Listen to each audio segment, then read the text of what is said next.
Morning.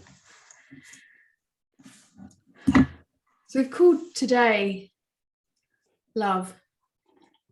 We were really imaginative when we came up with our topics and titles for this. Simplicity, unity, and love. But I thought it was nice because yesterday when Christine was speaking, she hasn't, I don't think she's even really seen the schedule, but she spoke so clearly to the fact that the principles are a metaphor for love and aspects of the same love.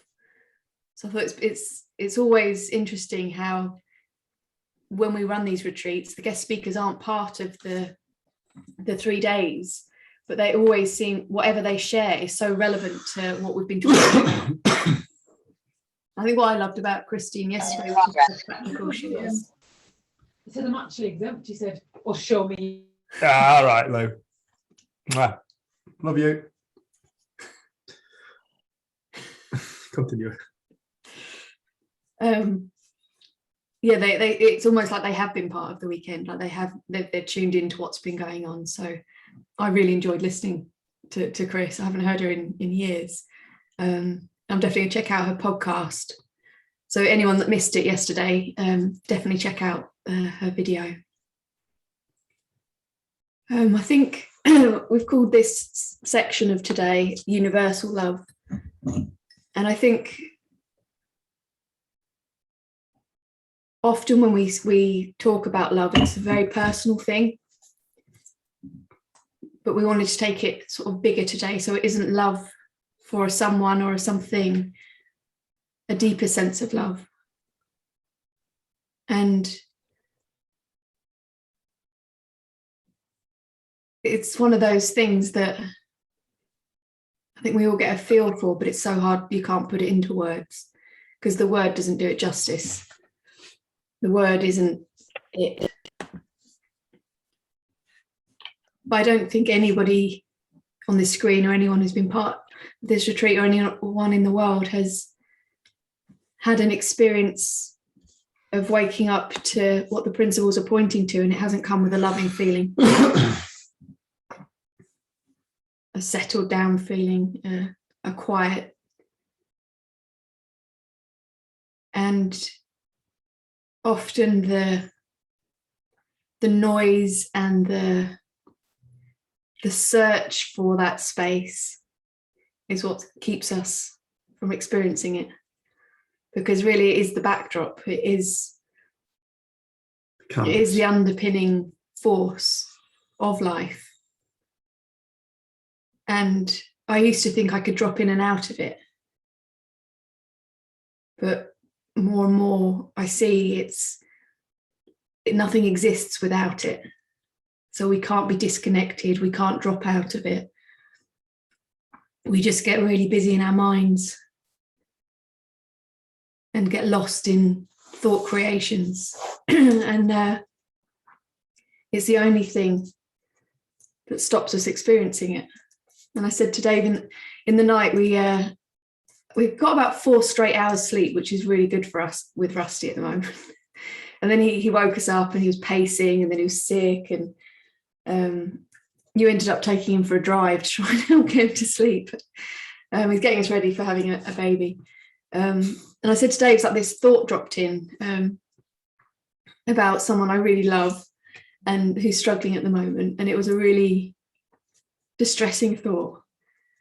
And I said to you, it was almost in the middle of the night when it came up, I just got to see it for what it was. And I still rested in this trust and love that people are okay. And people can go through hard times. You know, teenagers can have meltdowns. Spouses can get pissed off, annoyed, and work can seem difficult, but people are okay. And like Roger Mills was my first teacher, and when Christine spoke about him yesterday, I thought it was a lovely way to describe him, that he did just have this beautiful depth of loving feeling, and he knew that people were okay, and that's what he spoke to. He didn't speak to the behavior, he didn't speak to the character. He spoke to that place within that's totally untouchable, unbreakable. And that was the thing, I think, that really woke that space up in me. And it doesn't seem that it can be that simple, that the only thing that gets in the way is what our mind is doing. Because our mind seems so much louder. And I used to describe it as I went from living with like I'm not fond of heavy metal, but it was like having a heavy metal band in my head all of the time, almost giving me a, what's the word? Commentary of what I was doing. And that settled down, and I realized there's this amazingly beautiful music playing all of the time. But because the heavy metal was so loud, that's what I paid attention to. And I didn't realize it was simply turning in a different direction and listening to something else. Our mind will come up with so many convincing reasons why we should listen to it, or why we need to sort it out, why it's important. It's demanding. I know that when with Rusty, sometimes you think, you could just pop him in the other room. You can't pop him in the other room, because he'll bark continuously until you let him back into the room you're in. And our minds can be like that, like agitated Jack Russells, and they're really hard to ignore. But it is recognizing our gift of awareness and consciousness of where do we want to put our attention? Where do we want to focus? I think I mentioned it the day before yesterday that I was out on a walk. And excuse me. it was when you were having a bit of a hard day and you'd gone to sit in the woods and just reconnect. And I was wondering what message I'd give to you. And the only thing that just kept coming to my mind, it was the weirdest thing. It was almost like a repetitive, and it's like, speak from love to love. Speak from love to love. And when I came across this understanding, what became very obvious to me is when I'm coming from my personal or my investment in my ego, it's about me, it's about how I feel. And when I'm coming from a place of openness and just listening. And people respond so much. They find it more helpful when you're from a place of openness. But when I've got an agenda, or I know best, or I need to educate someone, it's all about me. And that's the illusory self, the illusory me. And that's the one that suffers. And I can see how innocently, going to therapists and going to counsellors for so long, it just kept reinforcing the illusory me, the story. And Roger woke me up to the fact that's not the direction, that's not where the answers lie. And we were speaking yesterday, I think it was Eddie, he's not on today, he said he sees, he's in AA, so he was saying that for him, God is the silence. But there's so much, there's infinite knowledge and information in that silence.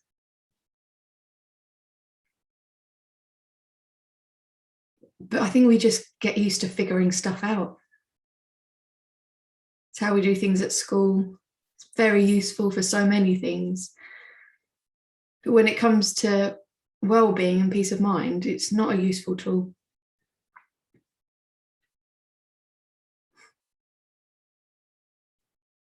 I think if we can just consider that that's true, that we're all right, And sometimes our mind is going to go off on these massive tangents and trips, and we bounce back quicker. We learn.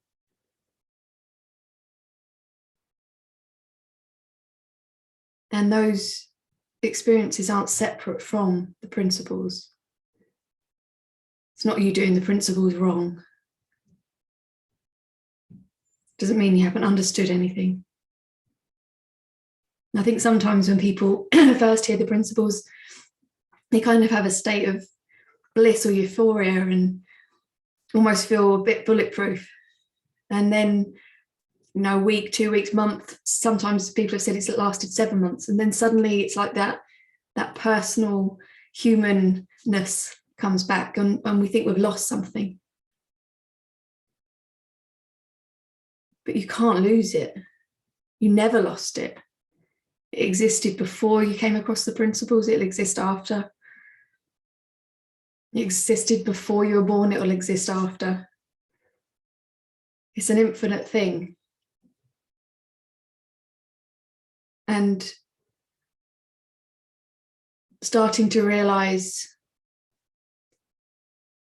we have to allow people to find that space that you were saying yesterday.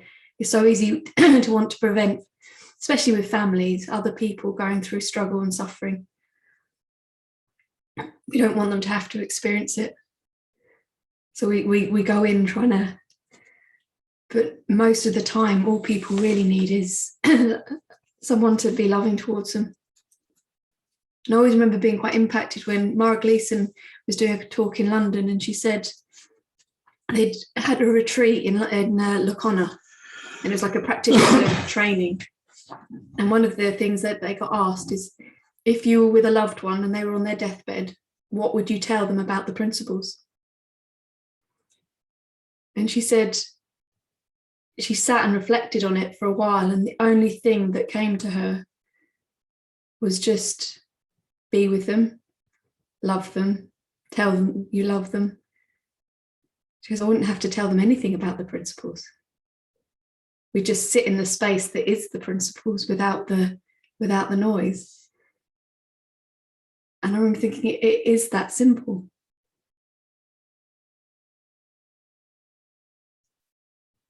Because the only time something gets in the way of loving someone, it's going to be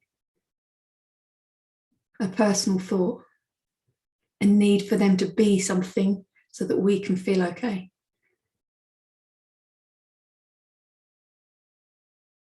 But if we're already okay, then you start to realize people can just be themselves and you can love them anyway. Like we've said to each other with some of the things when you get lost or I get lost, we're like, isn't it amazing that we just love each other anyway? And that is what loving is. It doesn't have conditions and boundaries in that way. And that doesn't mean we tolerate abuse or misbehavior or anything like that. You can love someone but need to leave them. But it's knowing that we are born and built from that space.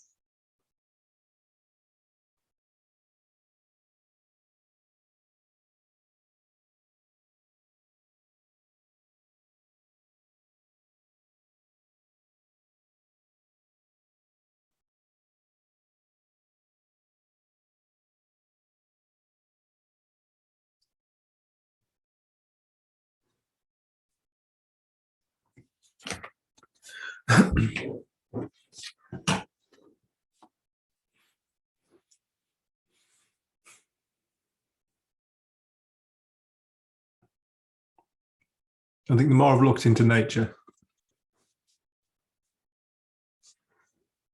the more I've got a deeper and greater respect for love. The thing that set me free from my old self was divine love. I say divine love when I say that, what I'm talking about is an experience of love that wasn't bound by anything.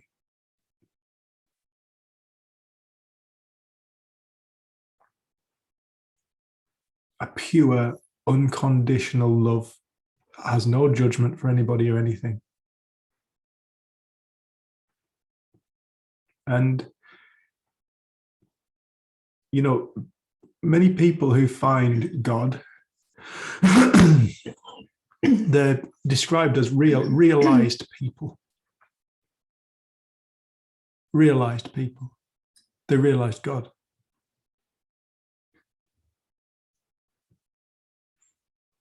And it's quite an important word when it comes to this conversation. Realized. Realization.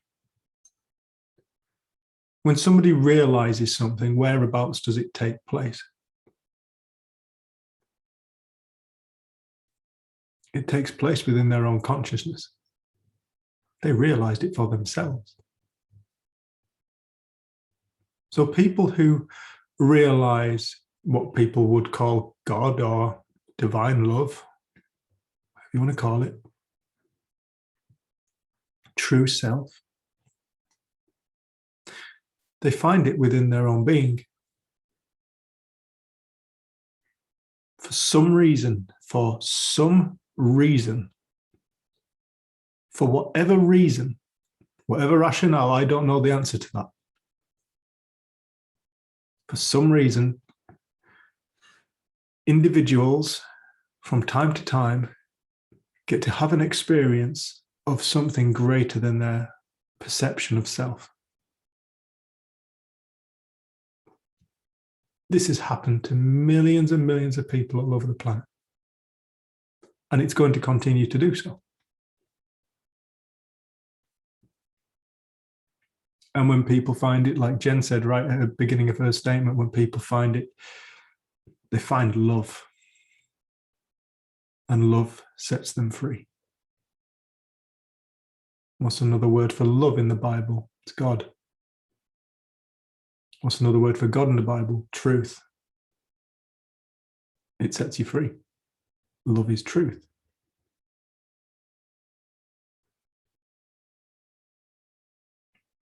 And when you do look out and you look out at nature and you look at how things are so beautifully orchestrated, the thorns, the chlorophyll, the people,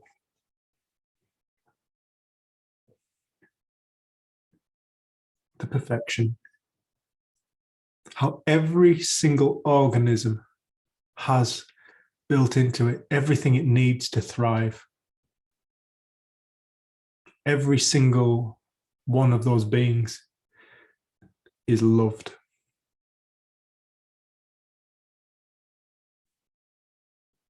Every single one is given everything it needs to go through its life, with zero exceptions.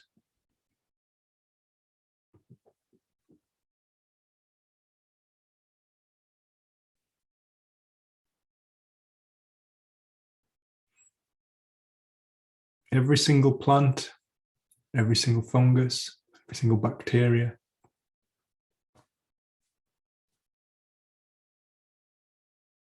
This love favors the whole and individuals all at the same time.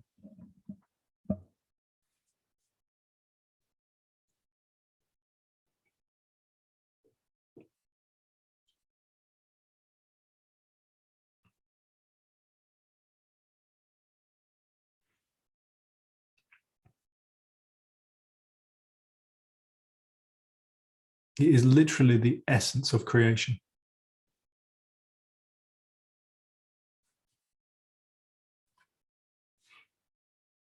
Why? I don't know, it just is.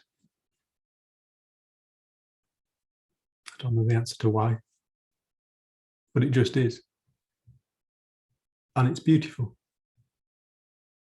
And if we look closely, if we really look closely, we're all in search of it in our own little ways. in everything that we do. We are unwittingly on this search for this magic called love. Every single one of us.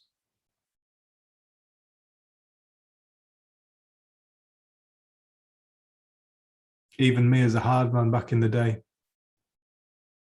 I was on this search for love, even though it looked destructive. I wanted to feel a safety. I wanted to feel accepted. I wanted to feel valid. I wanted people to take me seriously.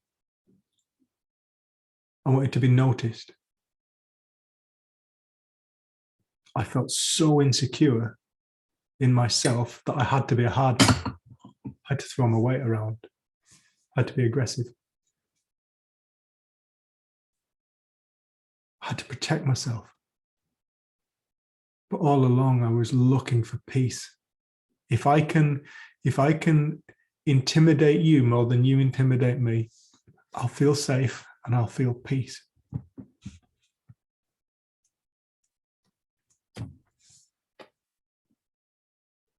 I had it completely the wrong way around.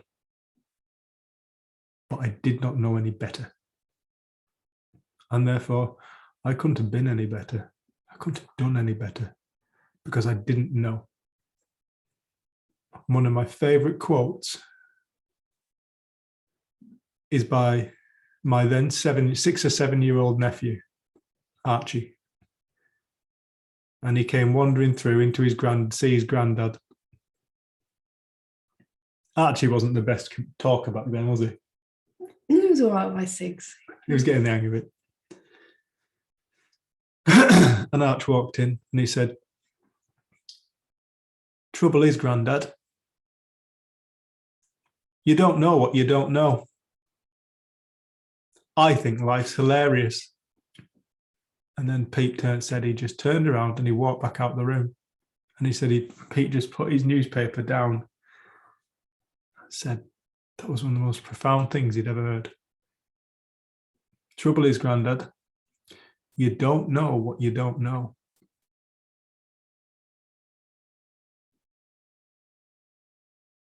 I think life's hilarious. He saw the cosmic humor in the whole thing in that moment, did Lyle Arch.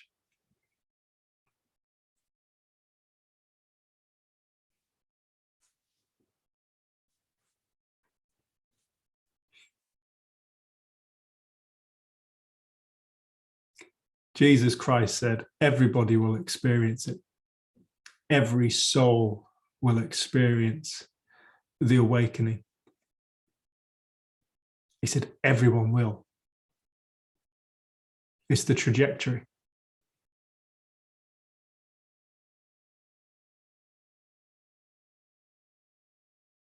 But he also said, I and the Father are one.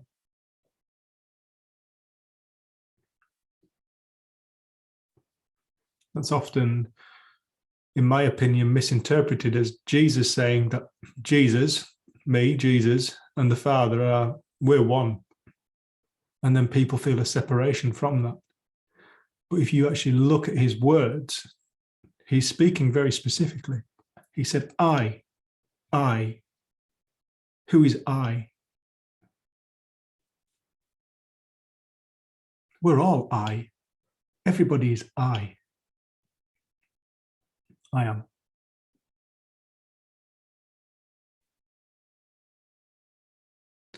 I and the Father are one. We are all the Father, he was trying to tell us. The Father, 2,000 years ago, being a word to describe the creative force of the universe. The ultimate. I and the Father are one. Me, before the creation of anything I've even thought, and the Father are one. We are one and the same. We are the same thing. It is that. We are that. We are that. We are already that we're talking about. We are already that we're searching for. The trouble is, the moment we think that there is a search, we go in search of something. Trouble is, Grandad, you don't know what you don't know.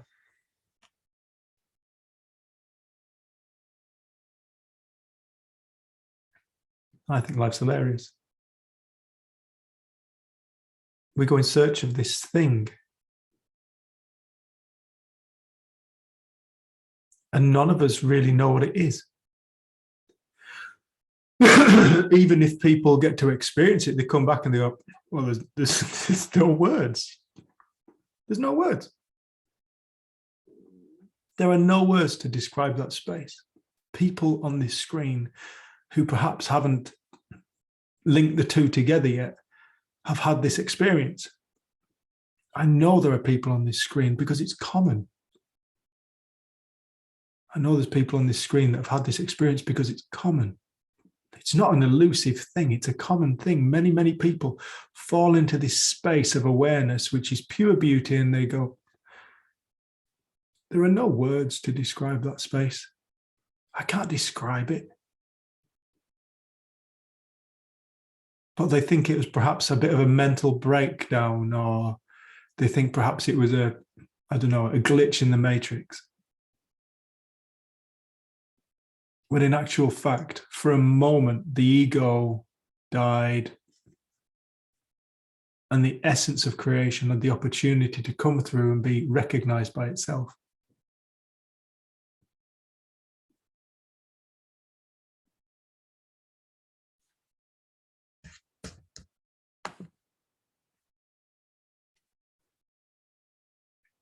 I and the Father are one.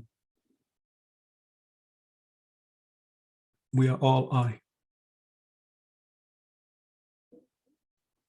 Another thing he said was the kingdom of heaven exists within the heart of every man, woman, and child. The kingdom of heaven, God's domain, exists within the heart, not the physical heart, the heart of the self, the heart of the being. It lies at the heart of life. The Creator lies at the heart of all life. And it's an infinite thing without prejudice. It carries zero prejudice. So it has no prejudice when it creates total mayhem. And it has no prejudice when it creates depressions and anxieties and worries and fears. Because it's totally free. And it has no prejudice. It doesn't judge anything because it's love. And love does not judge. Love is singular. Judgment is duality. Right, wrong. Good, bad. True, false.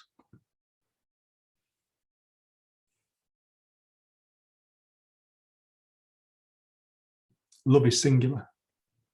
It's all-encompassing. It's what binds. Love binds. When two people fall in love, they bind together. Come together. Two become one. Why did you laugh? Did I say it again? No, just the Spice Girl song. Oh, God. I forgot that. Let's not go there. We need some love. Like we never needed love before.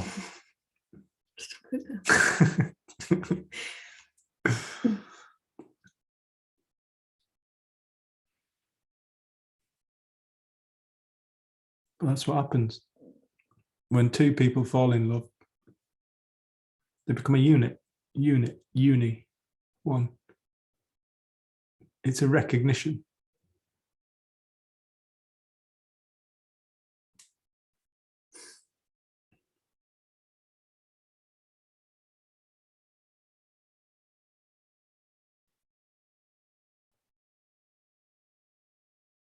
And when you get a glimmer of it, when you feel it, when you feel that quiet, that stillness, It's yours. So don't think I'm talking about something which is not available to everybody. And I get the impression right now that people on this screen, they look like they're falling there. The stillness, the quiet. They're just listening. The mental agitation has calmed down. The waves on the ocean's still. It's a calm day on the ocean, a calm moment on the ocean.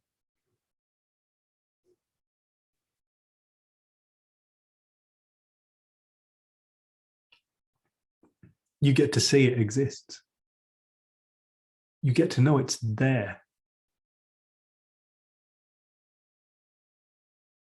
It's nothing out of the ordinary.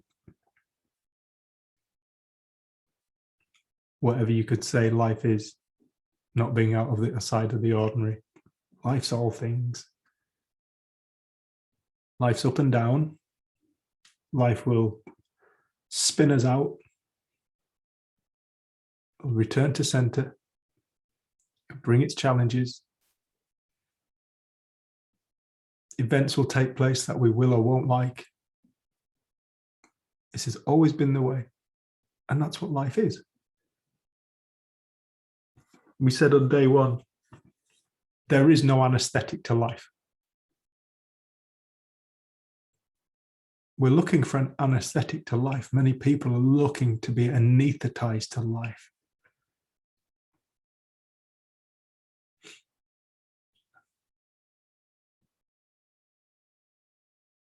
Because we take it so seriously.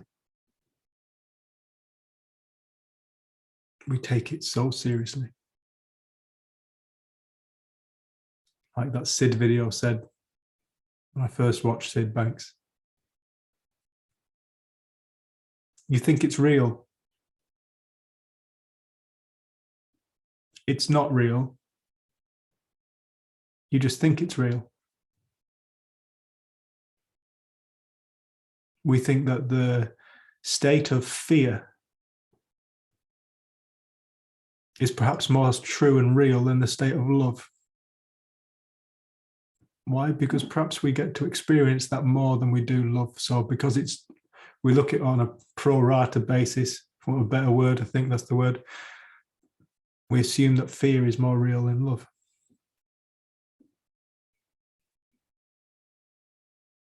It's not. Fear is entirely built of an illusion. Love isn't. How can I make that distinction? Well, love is the fabric of all things. The world, plants are not built of fear. The world is not built of fear. The sun is not built of fear. Cooperation between the entire biome of this planet is not built of fear.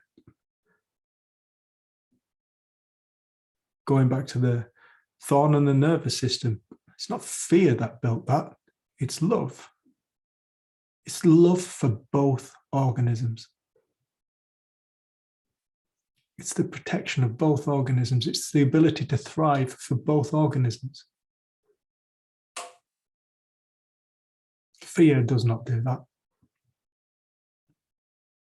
Fear does not protect anybody.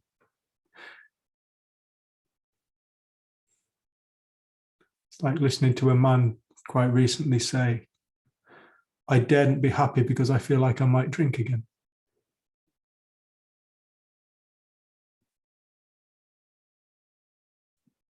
No.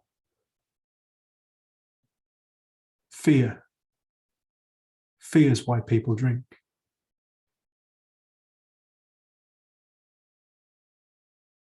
So keeping ourselves in a state of fear does not keep us safe. It's just living in hell. This is what I got to find out. I thought my fears protected me. They kept me alert to the dangers of the world.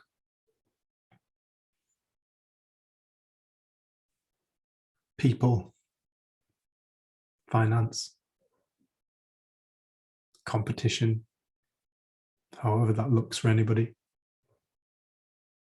Loss. I felt like my fears kept me protected from a world, kept me alert. And then one day, for whatever reason, I got to see past it all and see, oh no, my fears were the things that were creating the world I was seeing in the first place.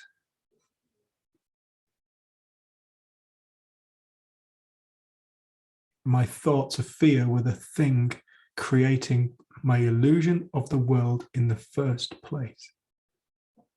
And the moment they were exposed for what they were, straw dog, whatever you want to call it, straw man, a fake thing, an illusion, a belief, something that only had power because I believed it actually had power. It evaporated. That's how powerful they were. Thoughts have no power other than that which we grant them.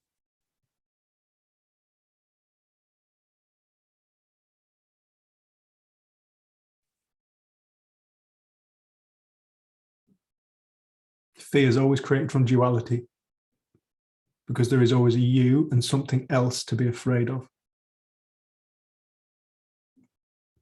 Whether it be something in time, perhaps something that happened to us in our past, or maybe it's a future, maybe it's a person, maybe it's an event. It's always based in duality is fear.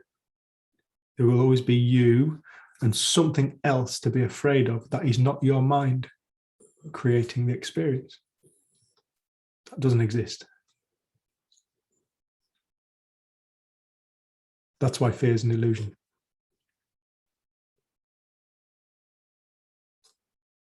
It's based in duality. What's the opposite of fear? And what's the opposite of duality? Well, it's love and singularity.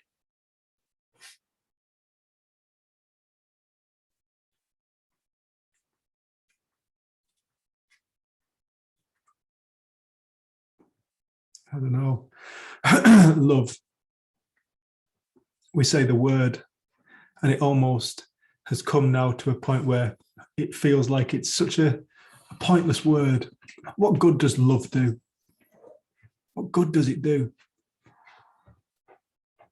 Love, it's a hippie word almost in the West now, and it's a bit of a buzzword for certain types of people. That's how lost we've become. It's not a buzzword. It's not for certain types of people. It's everybody and everything.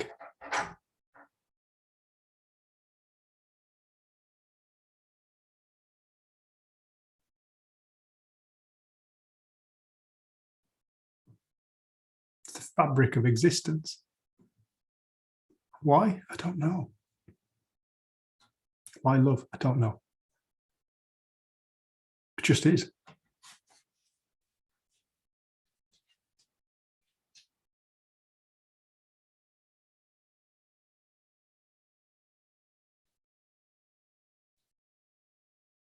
When you start to wake up to love, your fears die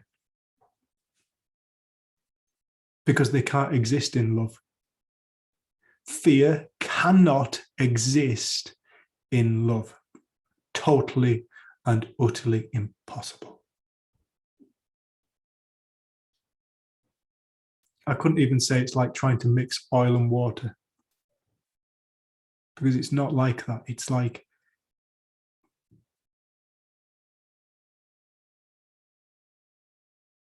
the singularity of love knows zero duality.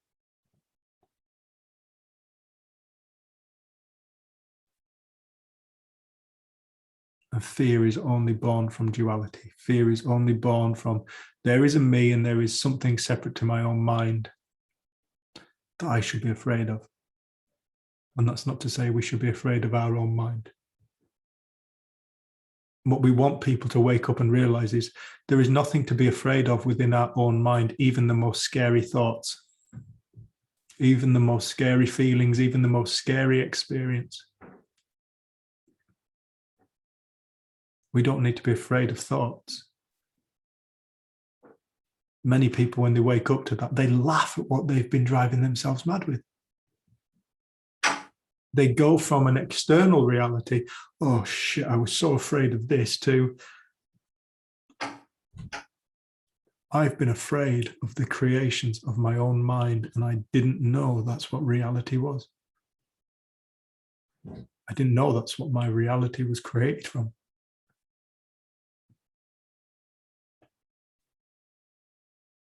We all see different worlds. We all walk on the same planet in different worlds.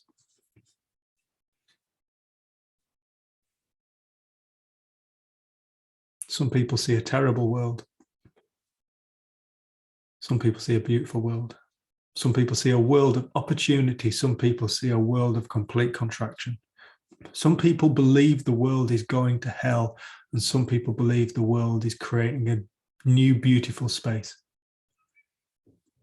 And it's going towards heaven, towards betterment. The world is whatever the world is. How we think about it is how it will appear to ourselves. It's a thought. The world we know is a thought. Is it possible to know anything outside of thought? Is it possible to know anything without thought? Is it possible to perceive anything without thought? Without consciousness? The magic of life.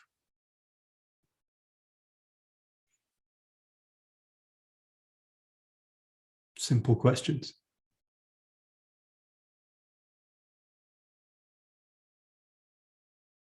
But when people start to realize the answer, you've got a life-changing answer. Yesterday's name was, Saturday's name was simplicity. It's so simple.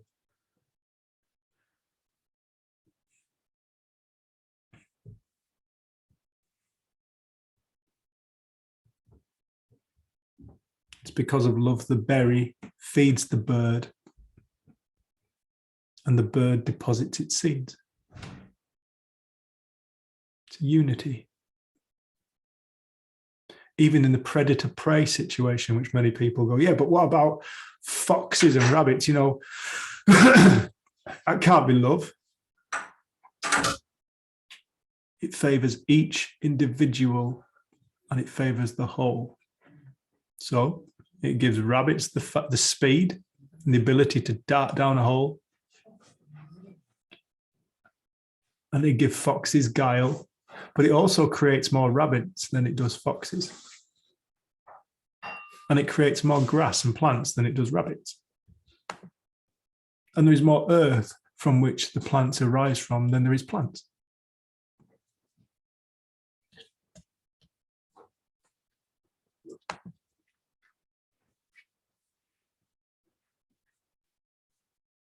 It favors each individual and it favors the whole, all at the same time. It loves everything and everybody. It gives everybody the tools to get through a life. But the tools are inside us. Nobody else can live your life. It's your life. It's my life. Nobody else can live my life.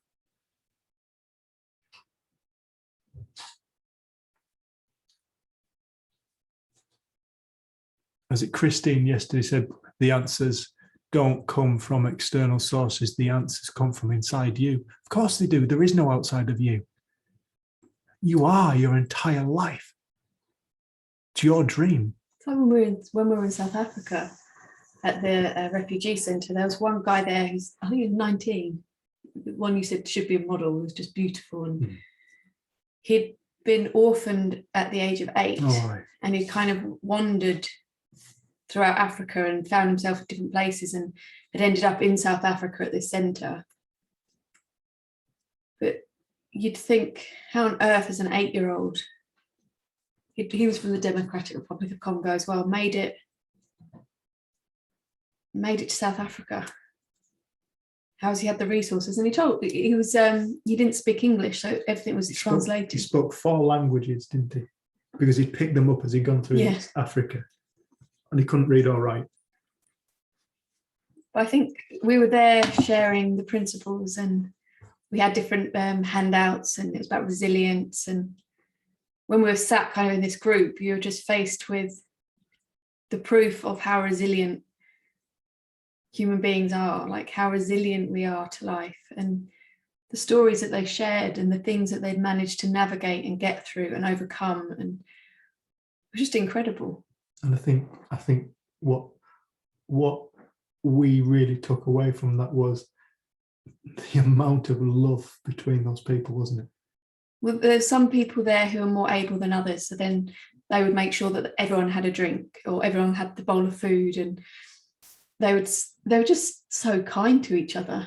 And all of them had experienced a huge amount of violence and seen family members murdered and raped. And there's one guy who'd watched his brother have they put petrol in a tyre, put it over someone's head and set light to it. Necklace, they call it. His shop burnt down, and you'd think, you know, if they were going to be angry, they'd be justified given what had happened to them, given what they'd seen. But they were actually one of the most loving groups I've ever kind of sat with, and we both felt kind of in awe of them, really. Totally. And they wanted to hear about our story. Who are we? Why do we do what we do? And I remember saying to you, it was a really weird moment for me to try and they wanted to know how I came across this, and I had to say, well, you know, as a youngster I struggled with this and had eating disorders, and they wanted to know what eating disorder meant. And I said inside, I was a bit like, wow, I'm sat with a group of people, and I know many of you at times have not been able to have food, have experienced a huge amount of poverty, and I chose not to eat. I chose, but the thing was, I shared my story, and they were just so like, wow, that must have been really hard, and just so compassionate towards me. They didn't, I don't know, I think in a way, I think they'd be like, what on earth have you got to worry about? Look at your life. Look what you've got. But they weren't. They were just really gentle and kind and curious. And it was nice to be able to say to them, like, the work that we do is trying to point to that incredible spirit that all of you in this group have shown, and that's what we're wanting to wake people up to. You've all just told a story of resilience and the nature, the spirit, and how we can overcome.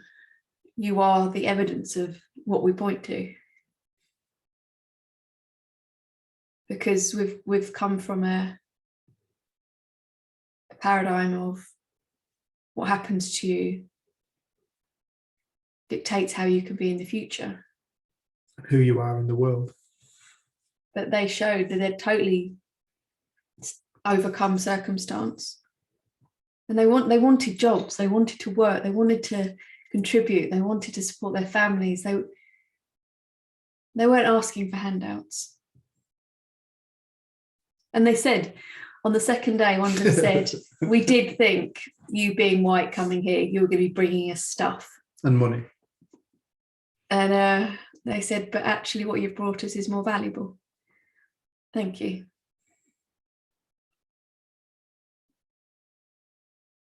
I remember I've spoken about this story before, but the power of love. It's like me being a hard man. I used to wait. I used to want to be happy slapped. Does anybody remember what happy slapping was back in the day? Like, happy slapping in the UK was generally done by teenagers. They'd walk down the street, filming on the mobile phone. They'd walk up and slap somebody and see what happened. Did it come from the Tango advert? Yeah, it came from the Tango advert. Tango, the drink advert. See, Tango's really bad for you in all kinds of ways. I used to want to be happy slapped, so that when I walk down the street, somebody would come up and happy slap me, so I could batter them. And I used to want to just beat people up because I was so angry at life and hated life and didn't understand life. So unhappy with my deal. And I always thought, I want to be mugged.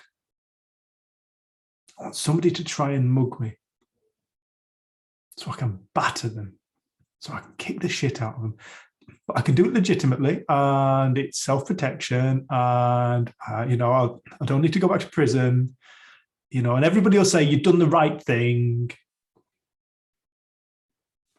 That was my rationale at that time. 2011, 2008, probably right through to 2012, 13. A long time living in a really shit state of mind.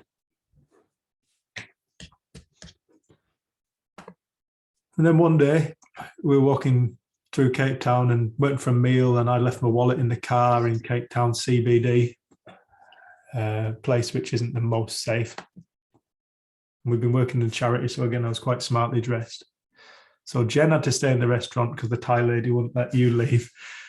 And I had to walk back to the car to go and get my wallet. And on my way down, I'm walking through the central business district of Cape Town, and I noticed this man across the road walking along the other side of the pavement. It was so quiet. There's not many people in there. And as I carried on walking, I heard him coming along on my back right-hand side, and he came up along beside me and he went, "Give me your money." I said, "Mate," I said, "you've picked a really crap time to try and get money out of me, pal." I said, "I haven't got my wallet on me." He said, "Don't be stupid. Give me your money. Give me some money now." I said, "I don't have any money." He said, "Look at you. Of course you've got money. Give me some money. Don't make me rob you."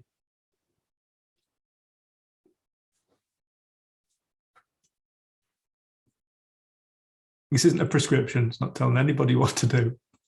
This is what occurred to me in the moment.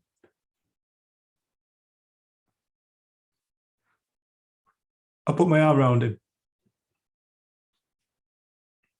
and I carried on walking. And I just held him gently here and I asked him his name. "So what's your name?" And he went, "Alex." I said, "My name's Dave, mate." I said, "Why are you trying to get money out of me?" He said, "Because I need money." In a couple of minutes, we're back at the car. I felt comfortable enough at this point to go, "Get in the car, fella." And poor old Alex, with his handful of things, I don't even know what was in there. There was some heavy looking things in his hands and stuff. He stood there and he looked really uncomfortable. So I said, "Get in the car." And he got in the car and we drove up to the restaurant. And I was so distracted by Alex and this man trying to get money out of me, I forgot about Jen in the restaurant. And Jen comes running out. She's like, she sees me. She's like, "What are you doing? Give me your wallet." And she went and paid for the meal. I was 40 minutes, wasn't I? God bless you, Jen. In a really dangerous area. Me and my sense of time. I was just totally engaged with Alex. I got speaking to Alex and he said,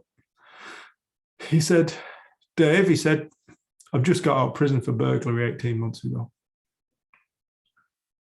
I said, "I've been to prison as well." He said, "You've been to prison?" I said, "Yeah." He said, "It was a long time ago now." I said, "But yeah." He said, "You won't go to prison. You're white. White people don't go to prison." I said, "They do in my country, mate." I said, "There's more white in prison than anybody else." He said, "I've got a daughter." He said, "I can't get work because of my criminal record." He said, "I don't want to do this. I don't want to rob people." I fell in love with this lad. Fell in love with Alex. And I said to him, I said, "Are you hungry?" And he said, "Yes." And there was a Nando's across the road, and I said, "Do you want us to buy you a meal, mate?" And he said, "No, no, no." He said, "If you're going to spend that kind of money, please can we go in there?" And we pulled outside a convenience shop. I said, "Yeah, okay, if you want." So we went into this little convenience store and he picked up some nappies. I said, "Get whatever you need." He grabbed mealie pop, which is like a maize, porridgey, mashed potato-y kind of staple in South Africa. He got tea bags. Do you get tea bags? He got long life milk. He got some sugar. And then he held Toilet rolls? toilet rolls. He did. Nappies. Yeah, I said nappies. And then he said, he held up this box of biscuits and he said, "Dave, can I get these?" He said, "Because I want to sit down with my friends and eat these biscuits and I want to tell them about meeting you." I said, "Alex, get whatever you want." So he came out with a couple of bags of stuff and I said, "Go on, I'll run you on." And he lived on the side of Table Mountain. And he said, "Can we pick up my girlfriend on the way up?" And stood on a street corner was this beautifully done up girl. And we picked her up and she was like, "Why are we in this car with these white people?" She wasn't too happy about the whole situation. But we driving alongside, there's a road that goes alongside the flanks of Table Mountain. It's the high road, and not that anybody knows South Africa. It's not the very top road. It's the next one down. And he suddenly went, "Stop! This is where I live." And we stopped in the middle of nowhere, didn't we? There was no houses. I said, "Alex, whereabouts do you live?" And he said, I live over there." And he pointed into the corner of this field. And then when I looked closely, I could see there was a little setup of tarpaulins. I said, "Alex, can I come and see your home?" He said, No, Dave." He laughed. He went, "No, it's not safe for you in there." And when I looked, there were other little setups of tarpaulins. And he said, "Come with me." This field was on 2 tiers. He took me onto the first tier into the middle. He said, "Yeah, we live here," and we're just chatting away. He said his friend was looking after his kid. And then all of a sudden, 3 or 4 lads noticed me and he said, "Right, Dave, you've got to go now. You have to go now." And he gave me a hug and I left.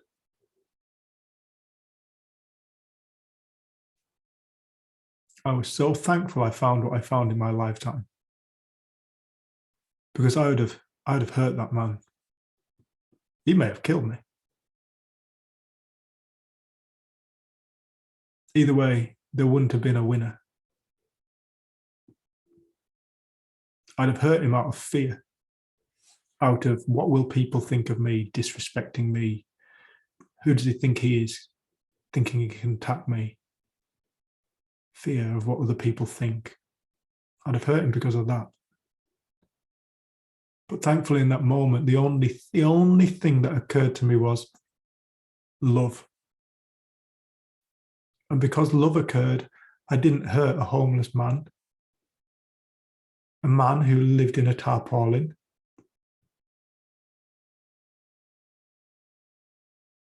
a man who just got out of prison and was desperate, who all he really wanted money for was to buy some mealie pop, some toilet rolls, some sugar, some long life milk, a box of biscuits and some nappies. And we both left with a friendship. And I think about that man every day. And I care about him in my mind. I hope he's okay, and I send him love.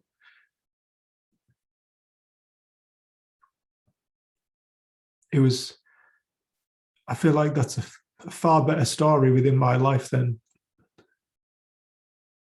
I hurt a desperate man out of fear. Fear and misunderstanding.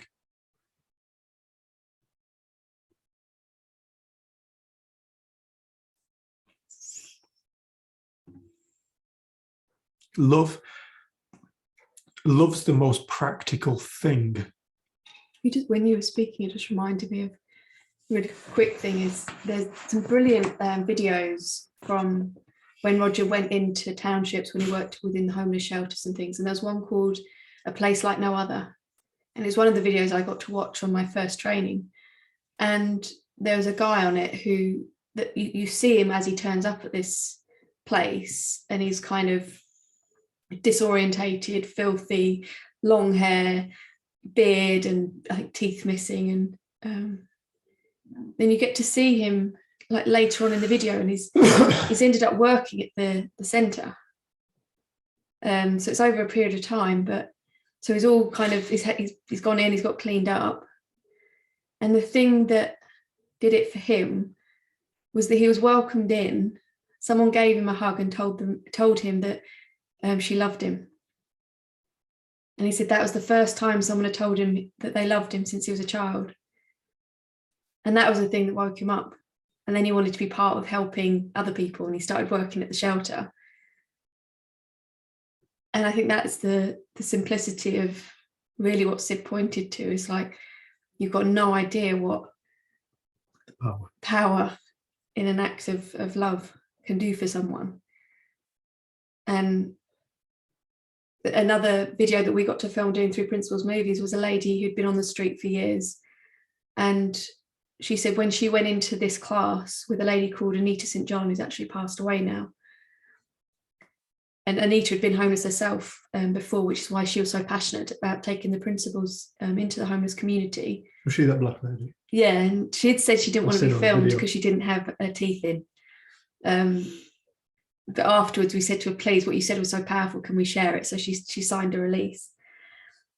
And the first thing she said, it was like a light bulb went off in my brain and everything was different. And then she just said, and Anita loves us. And if I'm honest, I was, I think, about 26 at the time. It was in a huge room full of probably 30 or so homeless people, and some of them looked like maybe they had taken drugs and things, and I knew there was quite a big issue with drugs in that area. And I felt quite nervous, and I did feel quite closed off. I was a bit scared. And then you kind of saw Anita, and she was just like hugging people and having a laugh with people. And there was hardly any teaching in that session that we sat in. But there was just this like connection and love. And everyone that came in, like when they left, they were like lit up. And I think that was one of those moments where I saw again like the simplicity of what the message is. So many people think they have to like study the principles and get it right before they can share with other people. But actually, no, you kind of wake up to something within yourself. You get that depth, a feeling for it. Sid said the principles are a metaphor for love. Yeah, he said that to Linda Pettit, who's coming on later. But then that's what you get to share with people. And the words really don't matter as much. They find you. You found, like, you were present with Alex and the words just found you to, what's your name? To negotiate that situation. And I think the Modelo book written by Jack Pransky is definitely worth reading, because it's full of stories like this from the work that Roger did. Because he saw wholeness and innate goodness in people. And that's what he worked with. And I think he said so many people had been in to try and help these communities, but from a place of, we're going to try and fix you. He went in knowing that they were whole, they just didn't realise it. So he went in to clear up a misunderstanding so they could see it for themselves, and then they fixed their communities. Like I know in, I think it was Lockwood Gardens, the residents came up with the idea to make wanted posters for all of the drug dealers to hand themselves in, and they handed themselves in or left. So they rid their community of the drug dealers. And it came from within them. And they cleaned up their community. it's an amazing book, and I think when I tell the stories, I can't do them justice, but it's definitely worth reading. Where's that going to? I think break time. So it's called Modelo, the book by Jack Pansky. So we've got 15 So I think minutes. that's Modelo. Sorry, love, I'm coughing over your speaking. Just spell it again. Modell. Yeah, and it was a housing project down in Florida. But yeah, Yay! There you go. But 2 years after, I think it was 2 years after the project happened,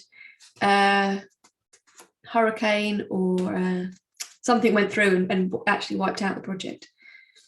So everyone was relocated, but a lot of the people from that project went on to help Roger do other projects. I think there's a man called Lloyd Fields and a whole group of people. Beverly Hayes. There's loads of unsung heroes kind of in the Three Principles community who've just done incredible work. Like Roger got the President handshake or something, and some kind not the California Peace Prize, but something like that for the work that he'd done. Yeah, so we have a break now until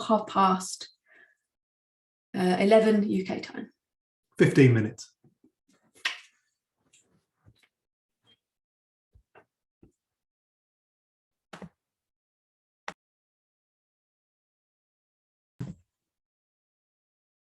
Welcome back. Vic, I love that. I was going to read it out. I think that's beautiful. Vic said she's given a quote. She said she doesn't know who it is. I'm not here to teach you. I'm here to love you, and love will teach you.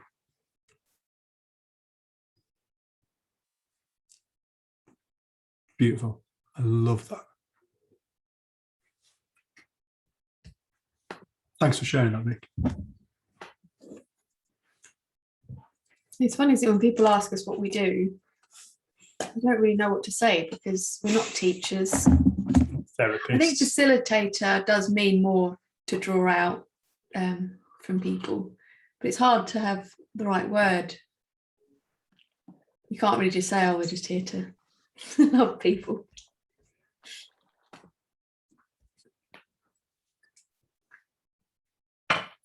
So this section is calling it universal freedom. Before we start that, I just wondered if anyone had comments or questions. I'd like to go there instead as well. Yeah. We loved some feedback, comments, questions, observations.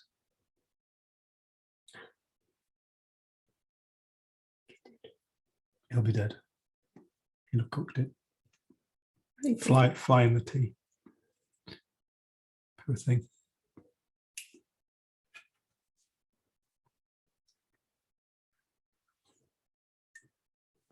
Christ.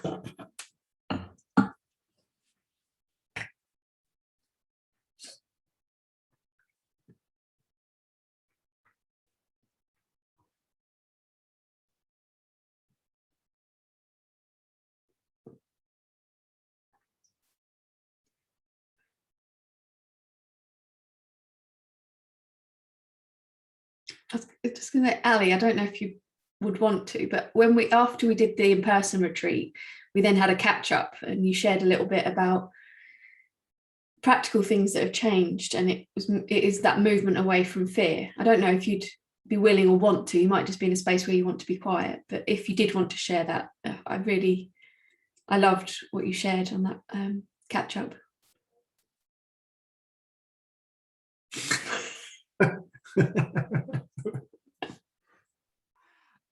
I can't remember what I said at that point in time, but something that's coming to mind now is something you mentioned earlier about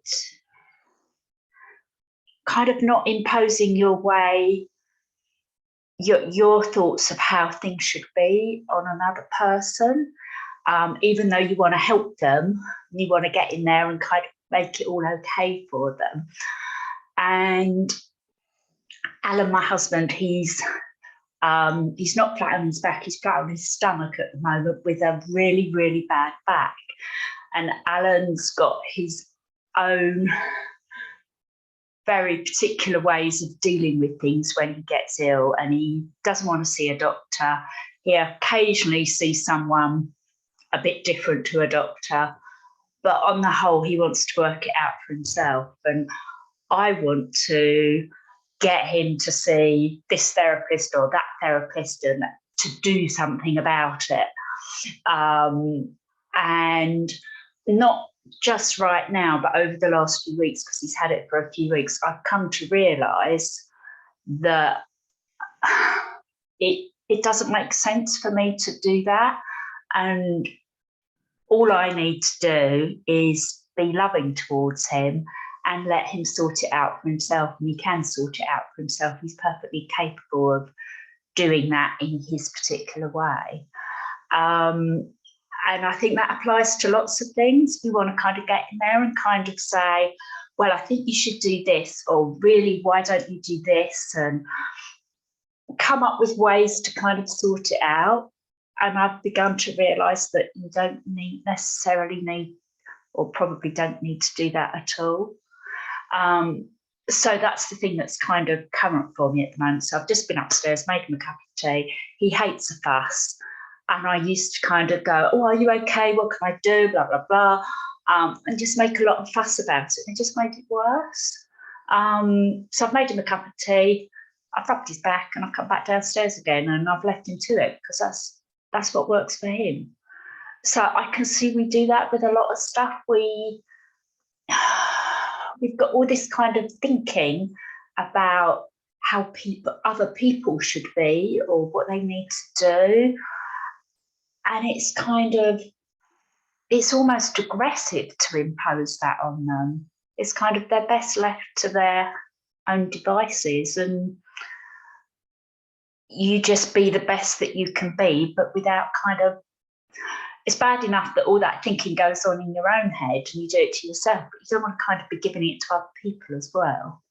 It doesn't help, does it? It just annoys them. Which certainly annoys Alan. It doesn't make him feel any better. It just creates conflict because there's two different ways of looking at the same thing. And you're just trying to say, do it my way. And how is that ever going to work? I don't know whether any of that makes any sense. Well, It makes so much sense. So much sense. Many people I honestly can't remember what I shared. I can't remember. That's cool. What you've just shared in the moment was perfect. Perfect. Okay. Love it. You're just listening to people, aren't you? You're listening to somebody and you're listening to what they're actually saying at that point. It's like, yeah. It's like, I'm trying to tell you this. And you're like, yeah, I know, but. Yeah. You know, the moment the book comes into anything, it's like, no, you're not listening. You're not listening. Or you're not seeing it. Yeah. We're wanting to put across our point of view. And we're not listening because all we can see in that moment is our point of view. Yeah. Which and is I think we're all guilty of that. Not to say that Alan and I we kind of like this, but it's so much easier. So we had a big, not a big argument, but we had an argument last week, and I was just really, really frustrated with him. And I was kind of, and I don't very often, I very rarely kind of, in an argument, I'll kind of argue a point of view, but I try really hard not to be personal about it. And for the first time in ages, I ended up being really personal. It's kind of, you're so negative. You're just so negative about everything. I'm really, really cross about it. And he went upstairs, and 10 minutes later, I felt fine. And I went upstairs and I was kind of, I'm okay now. How are you? And he said, yeah, I'm fine.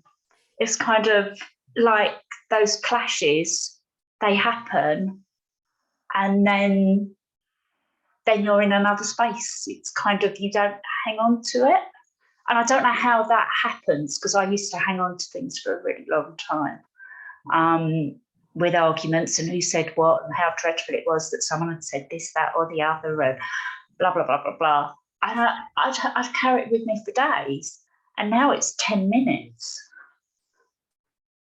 So it's kind of like everything moves through quicker. Flows. That's what life's supposed to do. Yeah. Life's supposed to flow. Yeah. Everything in nature flows. Seasons, the rivers, the air.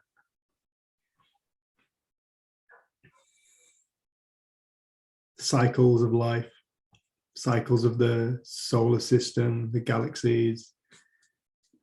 It's all in a flow. And we stagnate within our own mind. We hold on to grudges.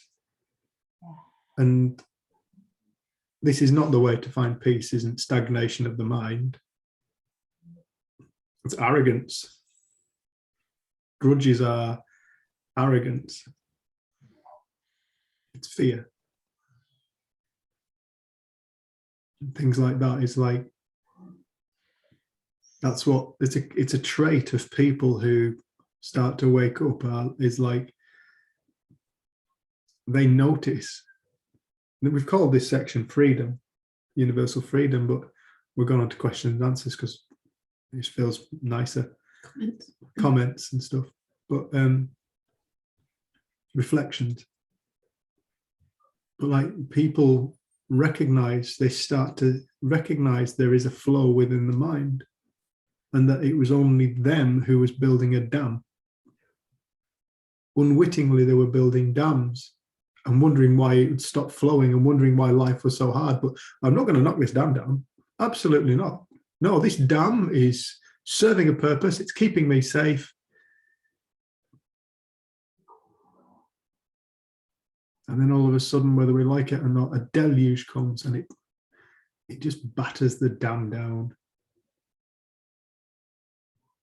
And then the flow is there again, back in the flow. And the people often who get to experience this will have the experience of, well, I was doing it to myself. And it becomes humbling. This is deeply humbling territory stuff. It's deeply humbling.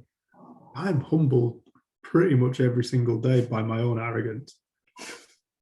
When I observe it, when I see it, my own judgments. Wow, you think like that. Look at that. Before I didn't know I thought like it. It was just reality.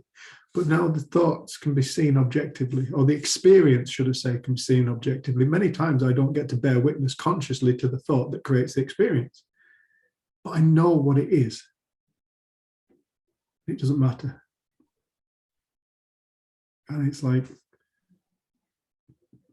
here I am again, lost in some mad story about injustice or blah, blah, blah, blah, blah. I love what Ali said. It is just you thinking that the way you see the world is right. So you're trying to get someone else to see it the same. Yep. And then that causes Friction, conflict. yeah. And like, I know for ages you weren't sleeping so well, and I kept saying to you, I think you just need to do a bit more exercise and like move your body in the day. And I think you were feeling really lethargic. I was getting a bit out of shape, wasn't I? No, but you were feeling really didn't like it. lethargic. So I kept saying it, and then I just at some point stopped. And this was actually a few years ago. And then what I've seen is that at some point Dave has that insight for himself when he gets into a routine of exercise and doing more stuff. And because it makes sense to him. Yeah. And it didn't matter how many times you say it, unless it makes sense to the person, they're not going to do it. And it's like banging your head against a brick wall. Think like me, I'm right. And it just, when you start to see your own wisdom, your own ability to know how to live life and navigate it, I think you start noticing, oh, other people have that too.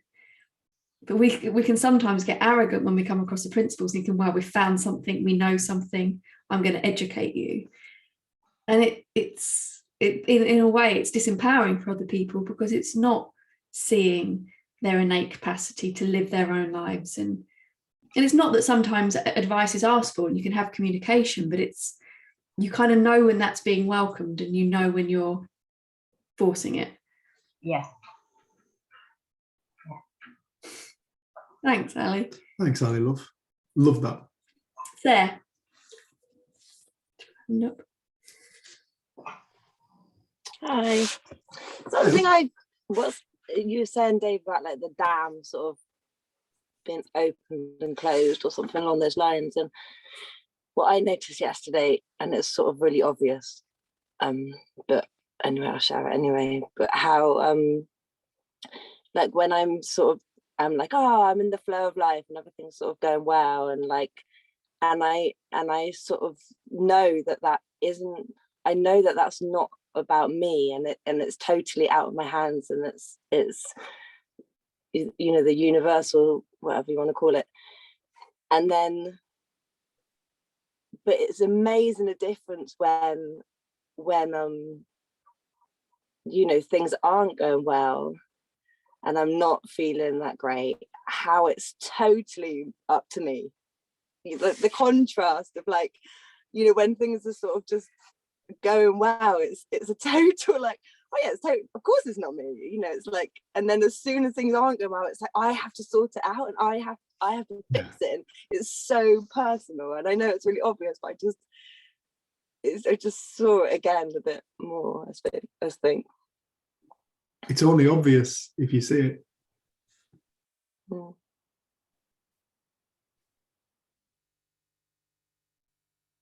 I love that, love.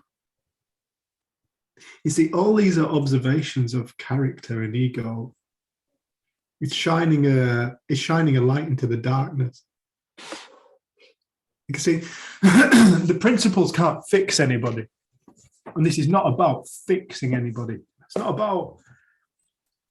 not about fixing people's lives.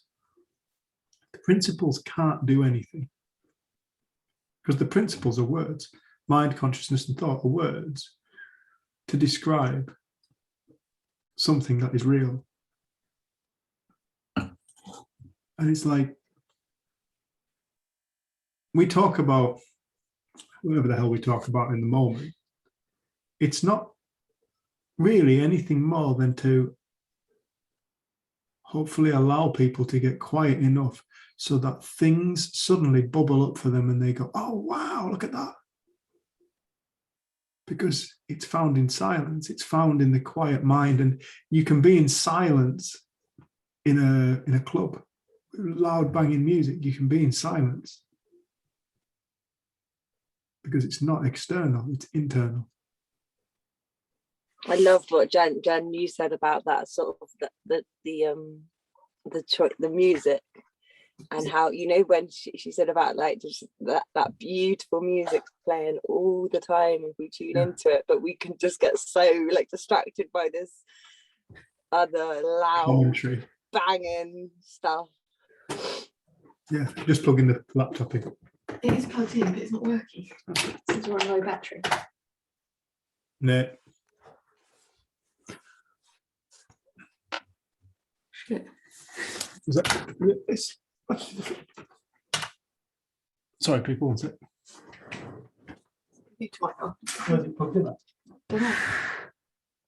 It's in the wall there. Is it on? Is it? I don't know. Isn't it? Give it some electricity. That helps. It just worked yesterday. It is. I don't know. 7%. How many people does it take to charge a laptop?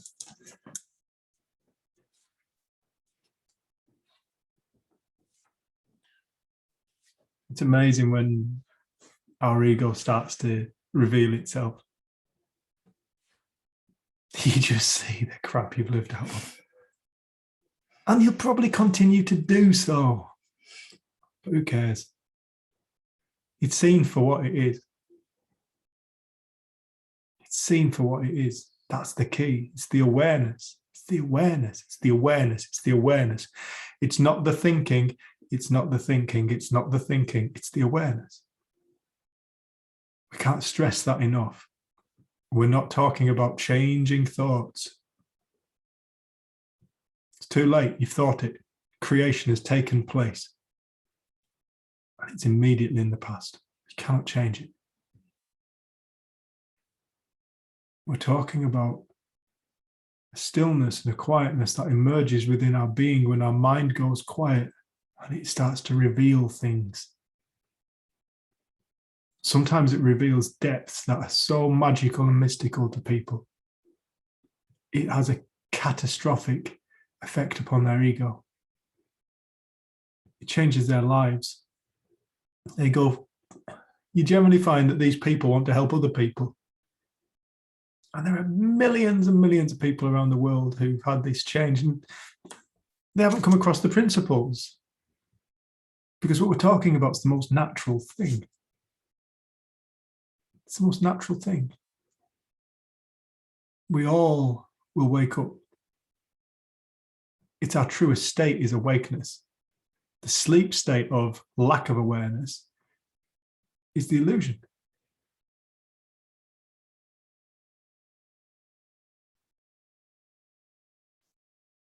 Thanks, Elf.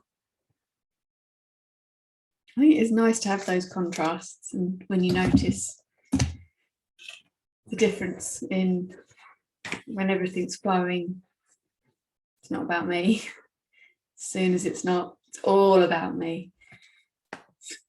And I think I remember on a retreat once doing a whole section called It's All About Me. Because that's where we suffer. It's about us wanting to be different, us wanting to be better, us wanting someone else to be different, them to be better, the situation, the work. We want something to be different than what it is. And we suffer it. And then it's like when we fall off our mind and we're just living, you realise life just does. And I think we really can learn from that, because if we look back in all of our lives, we would have had times where it felt we were not going to be able to get through something. It felt totally impossible that we were going to ever be able to get through whatever it was. And then a way is shown. And sometimes we'll look back and think we handled it really well, and sometimes we'll judge it, but it moved, it changed, it flowed. And there's learning. And when we were talking about stagnation earlier, I was thinking like stagnation in anything in nature doesn't produce A healthy environment. Yeah, like it produces like that, like in water, is like you wouldn't want to drink it because it would be full of like bacteria. Not much can survive in stagnant water. You wouldn't want to drink it though. No, you wouldn't. And stagnation in the body and all of those things, you see, it's not the order of things. The order of things is movement and change. Fluidity. I love that observation. So yeah, that's awesome. And I think that's where the freedom comes. Like you said, somebody once said to you, I want the freedom you have, Dave. And you said, oh, okay, describe that to me. And he said, you're happy all the time and you love everyone.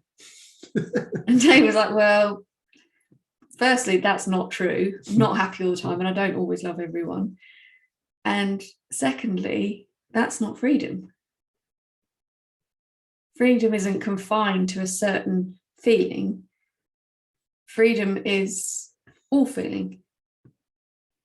And the acceptance of it.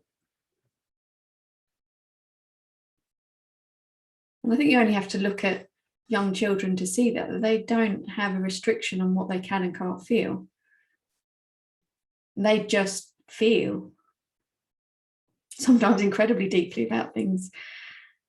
I love that they can just laugh at the most ridiculous things. They can watch the same movie over and over and over again. And just because their mind's so present, it's... We want Oliver Twist out on tape. Yeah. I used to watch Mary Poppins all the time. But it wasn't like, oh, this is predictable, I know what's going to happen. You were just kind of with the the movie. And I think that's what I always feel like when I came across the principles, like I started being more childlike and more carefree and finding more freedom.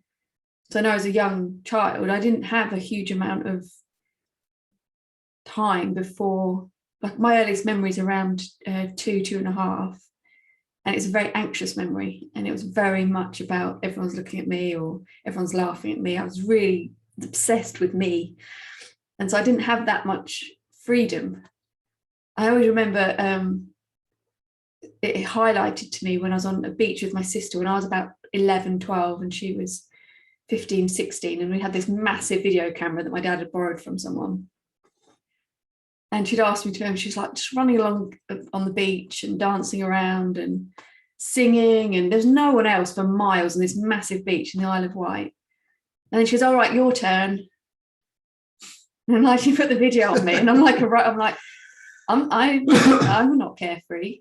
Everyone's looking at, people might see me and just like go completely rigid and just like into me and my world and what people might think. And thanks, Russ. Just unplugged the laptop for us. It's such a little bit.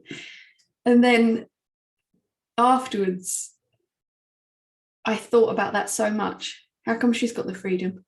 How come she's able to do that? What's wrong with me? Why can't I be like that? And throughout my life, I used to compare myself. And actually, she in that moment was just, she loves to sing and she loves to dance, and she was very free doing that.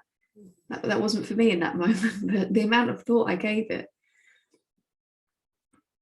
And I think the moments I've had since coming across the principles where I will look back and go like, wow, I went to that event and I was just really comfortable. I wasn't thinking about myself, I was just there. And that hasn't come from me working on myself. It's been from less and less of the time thinking about me. And then sometimes I'm so, I think I said it yesterday, I call it Archie mode because my nephew can do it quite a lot.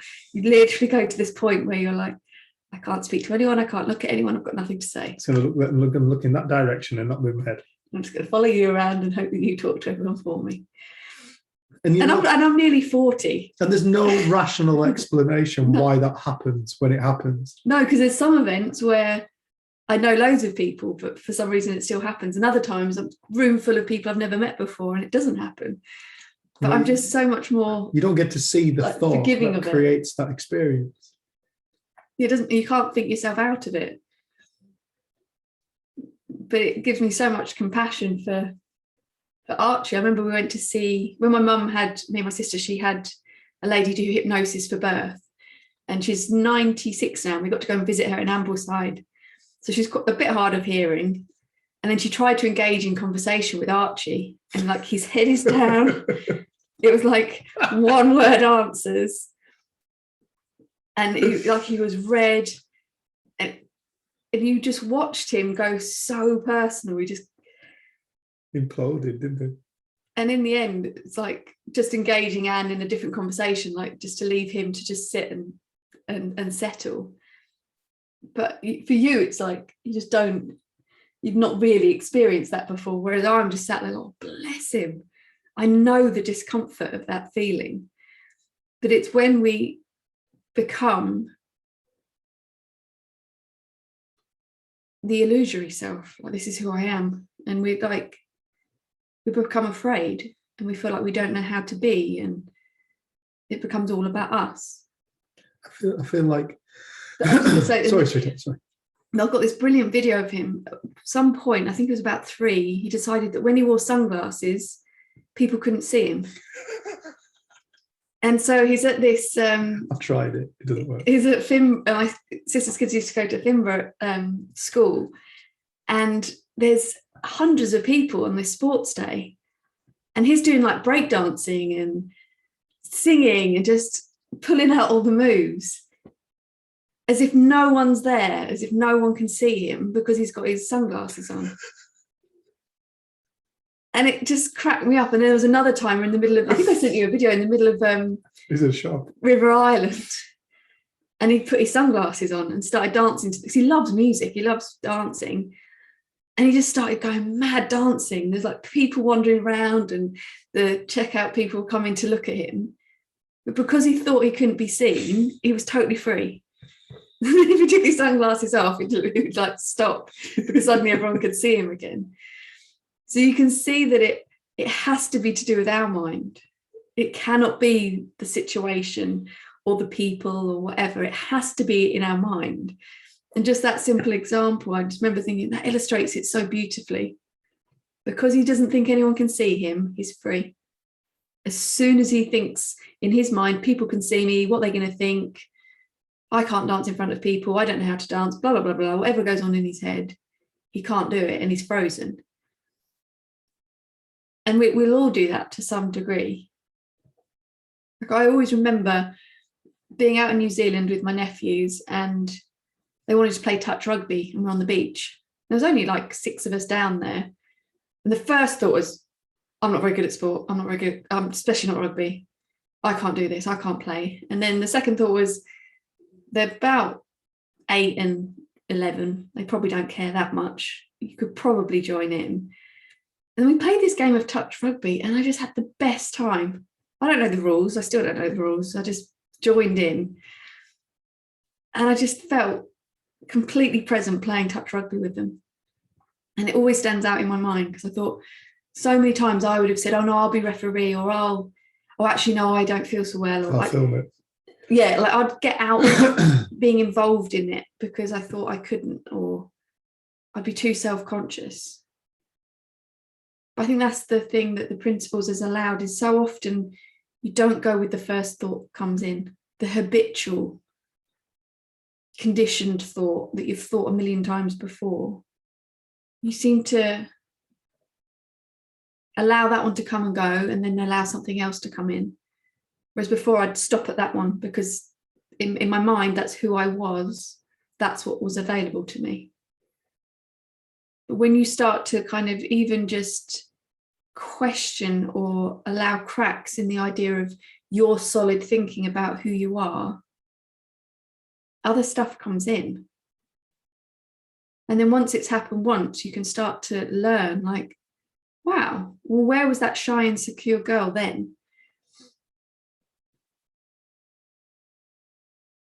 Where does it exist when we're not thinking it? How does it exist? How does it come to life? Where does it go? And you could do that with anything. Like that was one of the things that ran through my head on the second night of the training in London, the first ever time I heard the principles. Where is my shyness when I'm not thinking it? Where is my sadness when I'm not thinking it? Anxiety. And where is my anxiety? Depression, any of it? Where does it go? And I used to believe it was backed up, stored somewhere, ready to jump out and get me at some other point, as if it was an actual thing. But I started to see, no, it doesn't exist, except from the moment it's brought to life through thought. And even then, as soon as it's thought, it's immediately in the past. We're in the next moment. And I think that's the freedom. The freedom isn't what I thought it was going to be. I thought the freedom would be when I no longer had those uncomfortable feelings and thoughts. I didn't realize, wow, freedom was going to be, you can think anything and it doesn't matter. It's allowed. I remember describing it as all feelings suddenly being put back on the table as acceptable, normal thoughts, feelings. It's all right. Experience. Realities.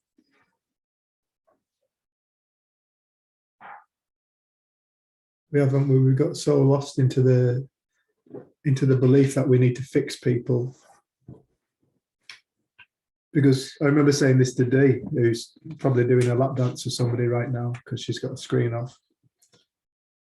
She's not really a stripper, by the way, I was just taking it.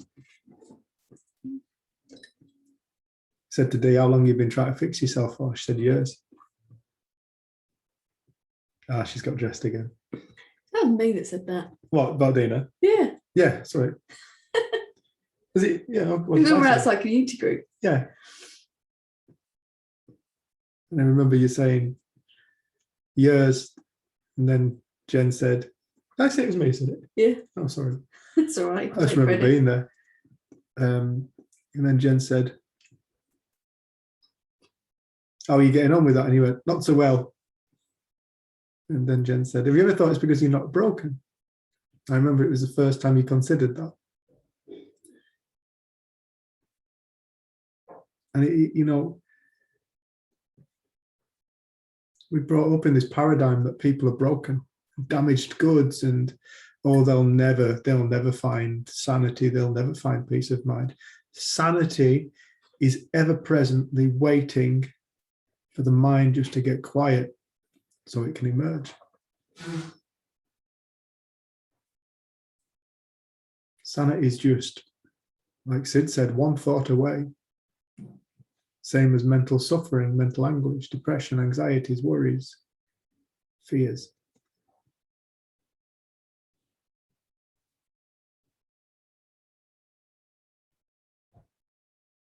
Nobody's broken. It's impossible to break the ocean. Can't break the ocean.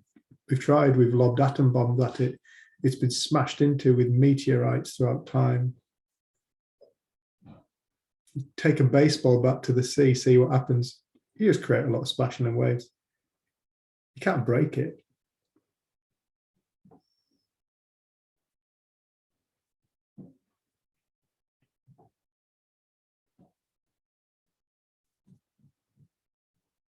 Many people have never considered that. It's a revelation for them to realize, I'm not broken. I'm not damaged goods. I only experience these feelings of damaged and broken. And it's like when they fall off our minds for wherever we are, whatever's going on, they don't exist. We live in an eternal now. Now is the only time.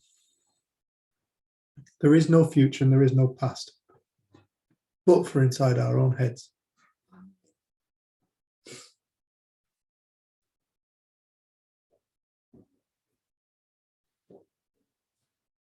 That young girl we work with, she said, because I realised if you have like cancer or something like that and you go on a walk when you're with your friend and you're not thinking about cancer, your body's still got cancer. You're ill. You're ill. And she said, but with my depression, when I'm on a walk with my friend and I'm just enjoying having a nice time with her, I'm not ill because it's not there with me. I'm not experiencing it. And it's just such a cool, she was only 15, 16, wasn't she? I thought it was such a cool observation.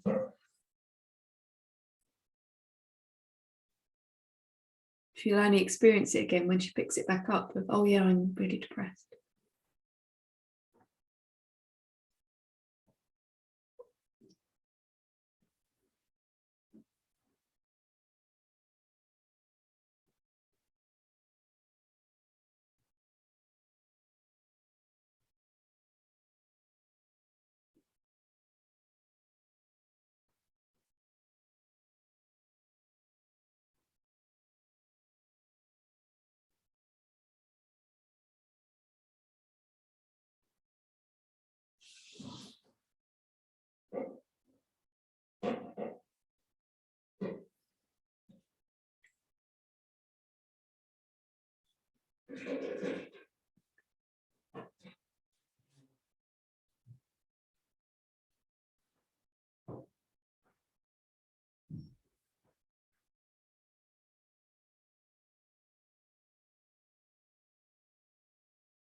I've mentioned this story before, but it was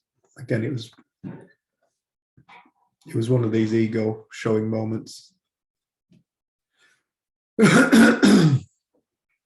And it was when Jen and I and Rudy were out in Nepal, and we went out to work with the people after the earthquakes.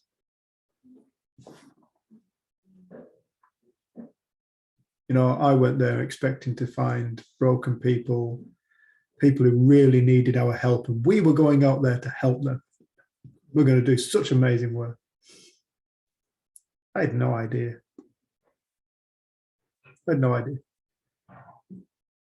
And Mahima, our friend who we met, who asked us to go out to Nepal afterwards, after the earthquakes, she organised us talks, and we worked with the Chamber of Commerce out there and stuff, didn't we? In hospitals, talking to hospital staff. And I remember it being, I had this beautiful translator called Joshna. She was 15 years old. Shy, so shy. And we split off into groups, and Rude took one, Jen took one, I took one. I had Joshna as a translator. And it was so interesting because you have to get really specific with your message when you're working through a translator. Keep it short. One of our translators, you'd say something like, Thought creates feelings. Thought creates reality. And she's still talking 5 minutes later. You're like, can I just ask what you just said? Well, I said what you said and then I expanded on it. Right, can you not? I don't mean to be rude, but the psychological model isn't what we're talking about. What you've learned in college isn't what we're talking about. Yeah, she was a trainee psychologist, wasn't she? But Joshna was just a girl who could speak English. So she came in and she sat down with me, and I remember it being that when I'd say something, this girl just went, that is so true. And I watched this girl kind of unfold, and she just repeated. She was an amazing translator. And what I found fascinating in that moment was, you know, we went out there because they'd had this enormous earthquake. Kathmandu had been lifted up vertically by 1 meter and carried down the valley by 10 meters, a whole city, which inevitably has its consequences on the building and the people and all life that lives within it. It was mad to see buildings propped up and people just walking around. They're propping buildings up with wood. You'd think in the UK that would have been like a health and safety nightmare, would be cordoned off, and there's still people living in it. And there's houses that have fallen, lent against the next, and there's people with jackhammering on the top. Like, it's like, yeah, it wouldn't happen in the UK. But the people, they would talk and they would say, you know, the things that stress them out. Oh, my son's got depression. My relationship with my husband isn't ideal. You know, and I think what it did was it humbled me. I saw so clearly, and then we get to travel further afield in the world and meet other cultures very different to our own, and see them talking about, like, my child's got depression. My relationships aren't the best. Talking about the same things. And it was through that I really got to see, no matter where you go in the world, we are all the same. We all just think we're different from one another. We're all the same.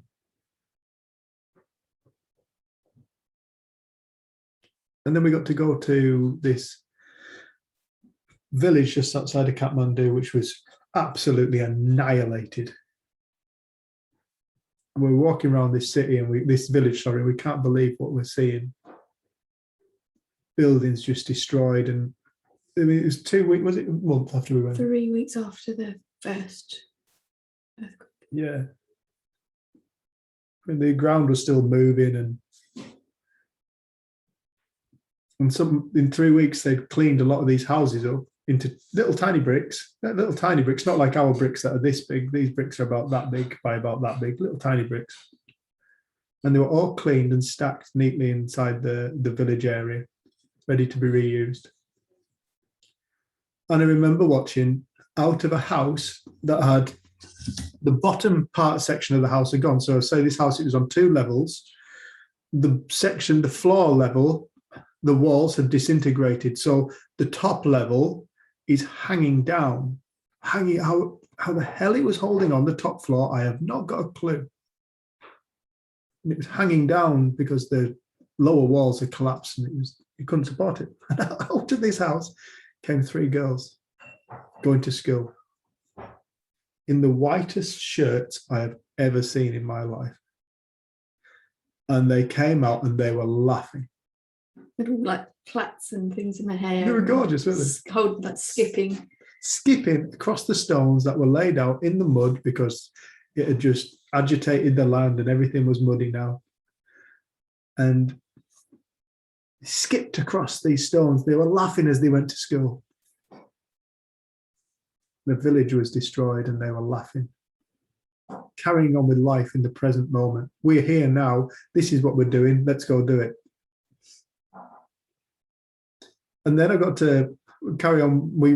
We found this little dog, didn't we? The cutest little dog you've ever seen. Sorry, Russ. It was really cute. Not as cute as Ross, second cutest. Second cutest. Equally cute, but slightly less. Slightly less. Yeah. And to all of the dogs, slightly less than you as well. That's what we're saying this way. We were stroking this little dog, and I think that dog was homeless at that point, wasn't it? But it seemed to really like the attention and the affection, just like people. They love attention and affection. They love because they too are love. Everything responds well to love. And then there was this shack with this man. It was made out of bamboo and this man in it. Forgive me if you've heard this story before, but it was one of the most deeply humbling moments of my life. A man living in this shack with 15 other people, and they were sleeping on pallets, wooden pallets. And the monsoons were coming. They didn't have homes because they're destroyed. Now, I said, do you mind if I come in? He said, please come in. I said, your home? He said, my home gone over there, pointed at this neatly stacked pile of bricks.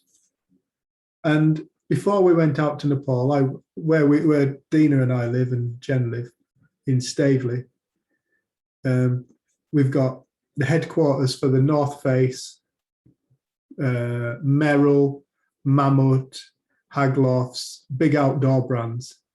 The headquarters for the UK is in our village, believe it or not. So I went around these big outdoor brands and said, look, have you got any samples? You got anything I can take out to the people of Nepal? And Mammoth donated and Merrill donated. I had about 400 quid worth of stuff. 3 or 4 jackets and some shirts and stuff. And I'd been carrying them around Kathmandu, wondering who to give them to. Who do I give these to? And I carried them into this village. And when I met this man, I decided I want this man to have them and he can distribute them amongst the people. Like good quality Gore-Texes. And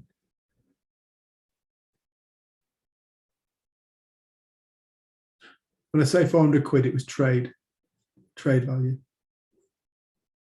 And I was talking to this man, I asked him his name, he couldn't tell, I couldn't remember his name to this day. But I said to him, I'd like you to take this, please.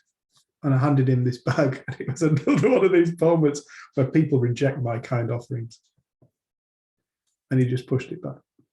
I said, no, please, sir. I said, you can take to Tamil being the touristy area where people go before they go and do Everest or whatever they're going to go and do. You take it to Tamil and you can sell it for a lot of money. And he said, no, please. And he looked me right in the eye and he put his hand on his heart. And he said, we have everything that we need, thank you.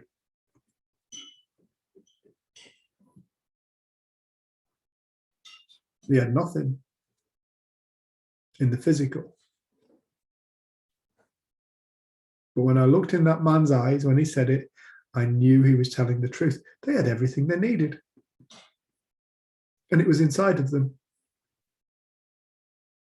We have everything we need to deal with this situation. We have faith that we can deal with it. We have trust that we will solve this problem out. We have everything we need, because that's all we need. And he had love. He was loving.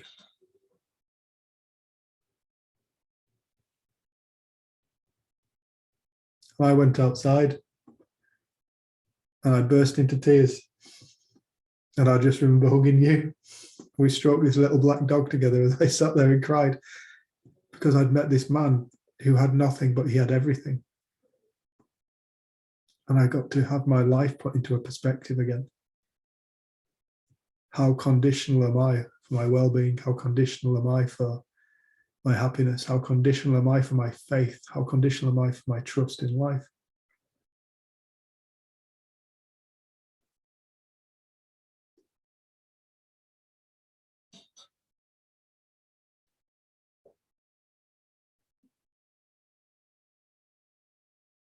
I think the stuff went to a man who was fixing shoes down the road, didn't it? Yeah, some of it went to him, and some of it went to our porter Ah, that's right. in the building we were in, That's right. because he was Yeah, studying and that's had right. family and stuff. I had a moment a bit like that recently, where after our wedding I'd pressed some of the flowers from my bouquet, and I'd bought these kind of frames and I was going to make stuff with it, and then I'd left it out at my mum's, and somehow she'd thought it was all rubbish and thrown it away, and I was really annoyed, and I kept feeling really annoyed by it, and really I can never get those back. And I mean, I think it's probably 2 days later I had my first call with this wonderful lady from Afghanistan, and she's now in a refugee camp in the United Arab Emirates, Abu Dhabi. and at the moment, it's a friend of ours asked us to be part of it. It's not to teach or share, or just to be there for someone to talk to. So the first call, I just wanted to know who she was and about, how she's ended up where she was. And she said, she was an educator in Afghanistan and worked a lot with educating girls. And so then she was someone who was at risk and needed to leave. She wasn't safe there anymore. So she'd witnessed a huge amount of violence and stuff before she left, and the whole family, her sort of close family unit have gone, her parents and things are still there. And she spoke about the fact they've just had to flee their home, and they haven't really been able to bring much from it at all, and she probably won't get to go back to it, and if she does, she doesn't know what state it'll be in. And it was that moment of like, I didn't feel bad for the fact I'd been sad my mum had thrown these things away, but I just thought she is an incredible example of a resilient being, because she was just saying, but I'm so grateful, I'm safe, my family's safe. And she's been trying to help other people in the camp, and she had been doing some things with young children, but she didn't have any malice, and she wasn't She wasn't a victim. She wasn't being a victim. Yeah, she wasn't being a victim. And we've spoken 3 or 4 times now, and she always thanks me for my time. And I thank you for speaking to me, because I'm learning so much. She keeps saying she's going to try and teach me Persian, and apologises for her English, doesn't she? And her English is fantastic. But I don't know, she's lost her home. She doesn't know if she'll ever go back to Afghanistan, which is a country she absolutely adores. And her and her husband have done so much amazing work already out there, and they had so many dreams and visions.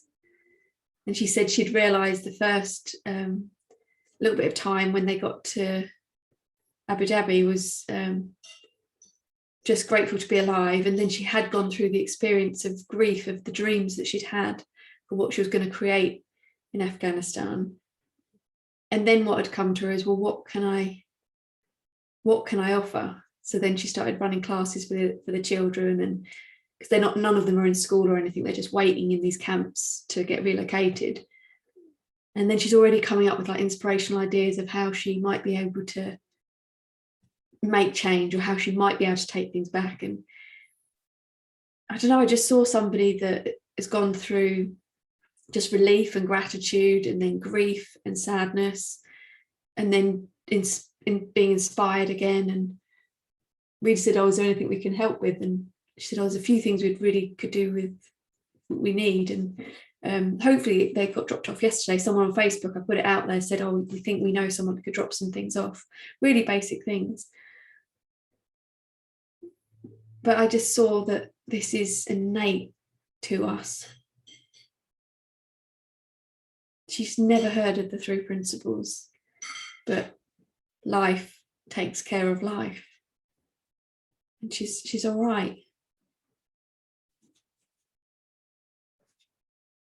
And I don't have to beat myself up for sometimes getting upset about things that could seem so trivial in the face of actually what's going on in the world.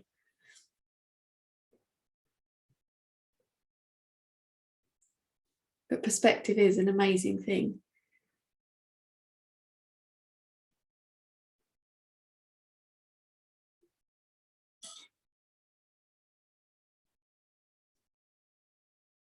Like I said to you yesterday, our perspective of sleepless nights with Rusty for the last few years. I'm like, I think when a baby comes along, our perspective on that may change. And being annoyed with him for waking us up at 8 o'clock in the morning is probably going to be 8 o'clock is a lion. But right now,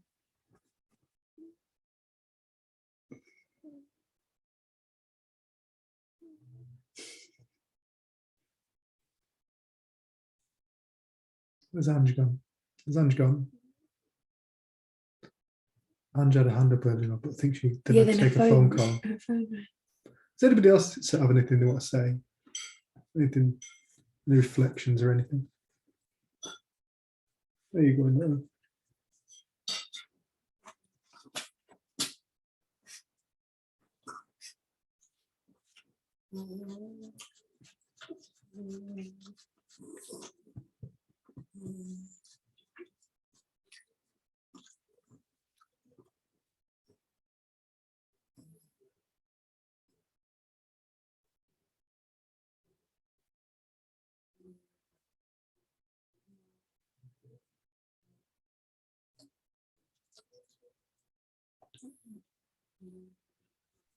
I love what you've been sharing around freedom, and when we put things, sorry, my dog's now deciding to get vocal, and when we put things in perspective, we realize just how truly free we are, you know, and how we have just everything we need, and therefore don't have to be limited by our thinking. It's just so powerful, isn't it? And my experience yesterday also just made me reflect from what you were sharing today, how if we just allow ourselves to, like you were saying, have the freedom of having any emotion, none of them is right or wrong. Again, there's such freedom in that. And I didn't experience that in the afternoon after my son had calmed down and suddenly I felt really low. And although I wasn't like really judging myself, I was judging my experience, like this shouldn't be happening. But you also mentioned the word contrast, and I realized, yes, having these ups and downs, especially when we drop so low, just reminds us so strongly how the system is beautifully designed. Like when I realized, okay, I'm just in a really low mood, and I'd lost my clarity and excitement around some projects that I was thinking about, and that kind of like shook me up a bit, like, oh no, what if that doesn't come back, or what if it was false, you know, excitement that I was onto something, you know, do you know what I mean, like that kind of, and then I realized, hang on a minute, you know, I just need to leave it alone, and sure enough, today I've bounced back up and I'm back to whatever normal is, you know, I'm like, I feel that aliveness again and that clarity. So it's just like, yeah, it's not on me. Again, I'd fallen into, I need to fix myself, you know, I need to fix this state of mind, but it's just doesn't work that way. It's just that simplicity, isn't it? And then also reflecting on the power of love, because my son was just, as I mentioned at the beginning, in such a terrible lost state, and talking, you know, just things that I feel emotional even remembering him saying, and I went into fix it mode, and and that wanting to make him okay so I could feel okay, all of those typical things that I think are easily done when you're a parent and you love, or when you've got love, such strong love for someone. But I had the thought, and I guess the wisdom of calling up my partner, who's a 3 principles coach, and he just, and then my son came, because I wasn't so upset. My son came and heard him too, saying, just feel all the feelings, don't try to fix it, and just how did he say it? Just remember you are loved. And my son just like melted, like he just fell into that love space, and I did too, and it just, for him, just all gradually dissolved. And then listening to you guys too just only seemed to help him relax and that mind calm. So I don't know, I'm just amazed at how everything yesterday I'm seeing, and what you've been sharing throughout the 3 days, and how it's all just simple, isn't it, and beautiful, and so powerful, when we forget thinking that we're separate beings having to work it all out, but just fall into that beautiful space of beingness. So I just want to say thank you again. It's all kind of coming together for me in a deeper way. Oh, you're welcome. You're so welcome. Thank you for being here. I'm just going to shut the door 1 second. Why?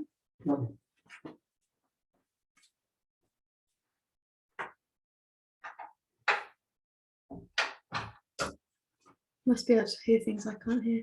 I've got good hearing today. Yeah. You only got chainsaw ears. Yeah, sawdust in my ears. There's a couple of things that came to me as you were speaking, and they've both disappeared now.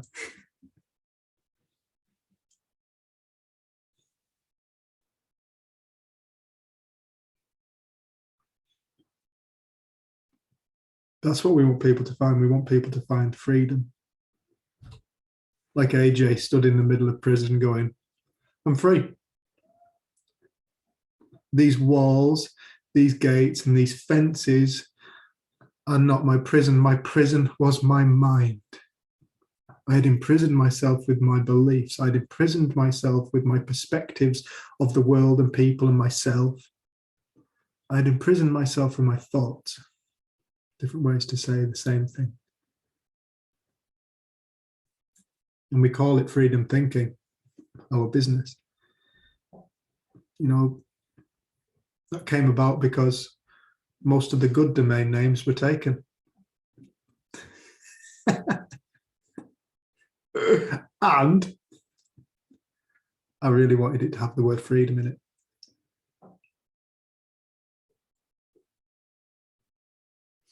And like we say, freedom, we're not talking about conditional freedom, we're talking about unconditional freedom. Like the man who said, I want what you have, Dave, what's that? Freedom, what does that look like to you? You're happy all the time and you love everyone. No, that's neither true nor freedom. That's conditioned. Because if I'm not in love, then I'm not free. If I'm not happy all the time, then I'm not free. It doesn't work like that. The freedom is human beings have the capacity to go to the depths of darkness through to the lightest of lights in a moment. Total boundlessness of experience. Total boundlessness of experience. Don't forget, experience is the reality that we encounter. It's reality itself. This is a spiritual reality. It's all the same spiritual reality, showing up in different ways.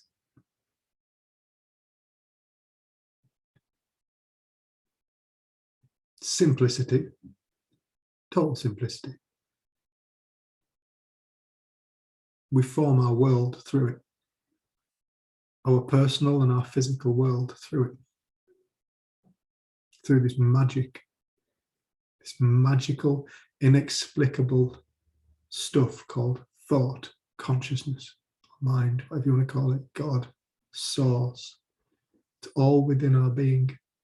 We are it. I and the Father are one.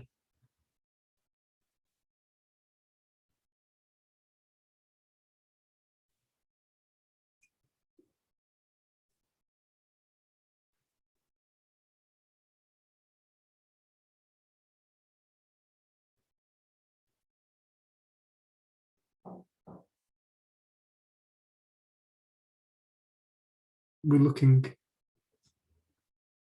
big picture.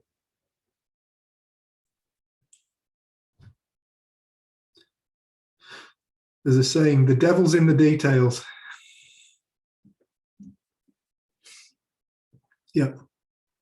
Suffering is created when we start looking into, why do I feel like this? Why am I blah, blah, blah, blah, blah. The devil's in the details. Yes, that's hell, because it's suffering.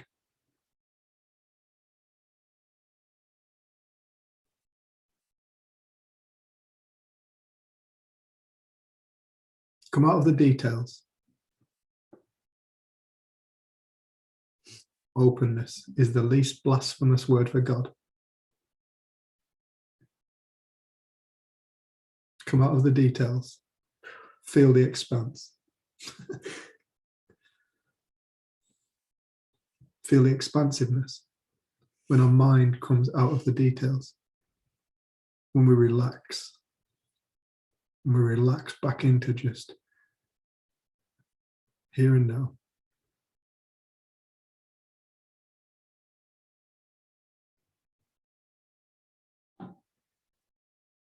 We want to go looking through the details, looking for answers in the details, and we wonder why people stay stuck in hell.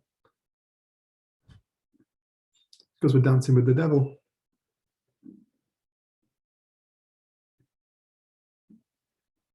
It's enticing.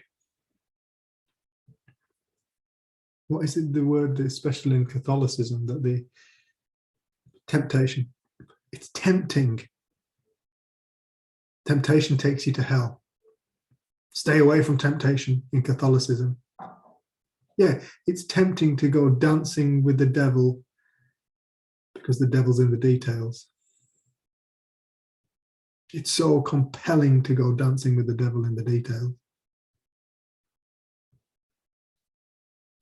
The temptation's there to just explore it and rationalize it, try and figure it all out. But that's not where we find heaven. It's not where we find peace.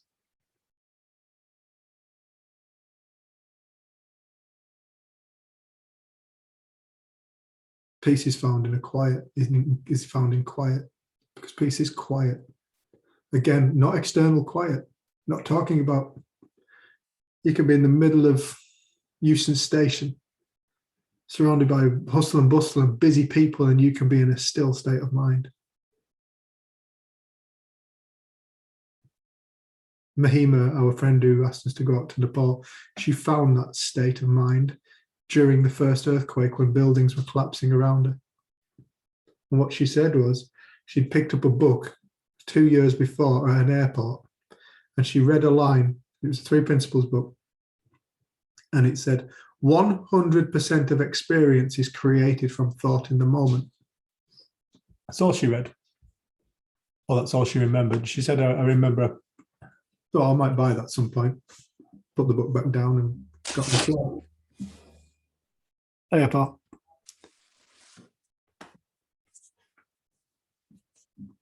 And then 2 years later, she stood in one of the biggest earthquakes in a couple of generations. And her niece, as the earthquake starts to settle down for the first shock, before it pipes up for the second and the remaining aftershocks, she noticed that everybody was terrified, apart from her niece, who was upset that the ground had stopped shaking. She was 2 years old.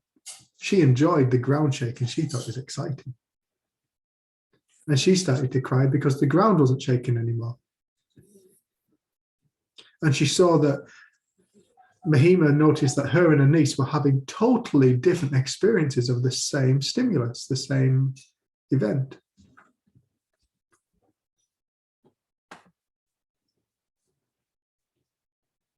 And she said, the moment I saw that, she said, I fell into this space. I enjoy love.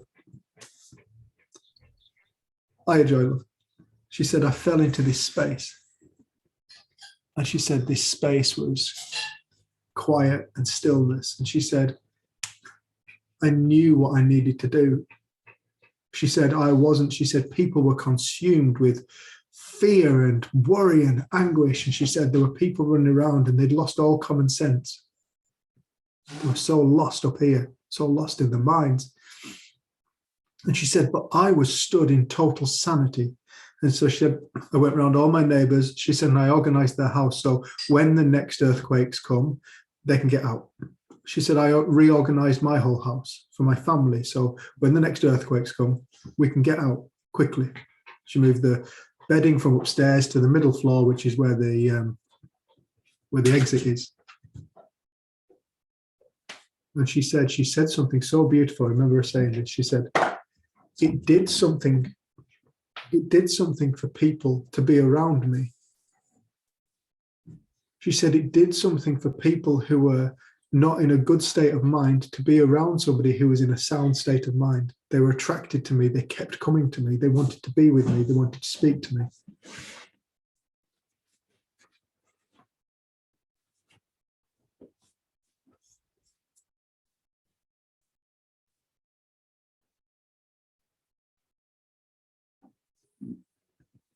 The freedom even existed in the midst of one of the greatest earthquakes in our generations on Earth. The freedom was there. It's always there. The freedom is always there. The only way the freedom is illusory, covered up, appears to be covered up, it's by our own beliefs, our own thoughts. I don't know if you've already said it, but she said she realised psychological safety and psychological freedom. No, I didn't say it, so expand on it. Yeah, no, she said that was the insight when she looked at it in the midst of it, with the contrast with how she was experiencing it and how her niece was experiencing it. She said she realised she was psychologically free and psychologically safe, always. She said I wasn't physically safe, but I was psychologically safe.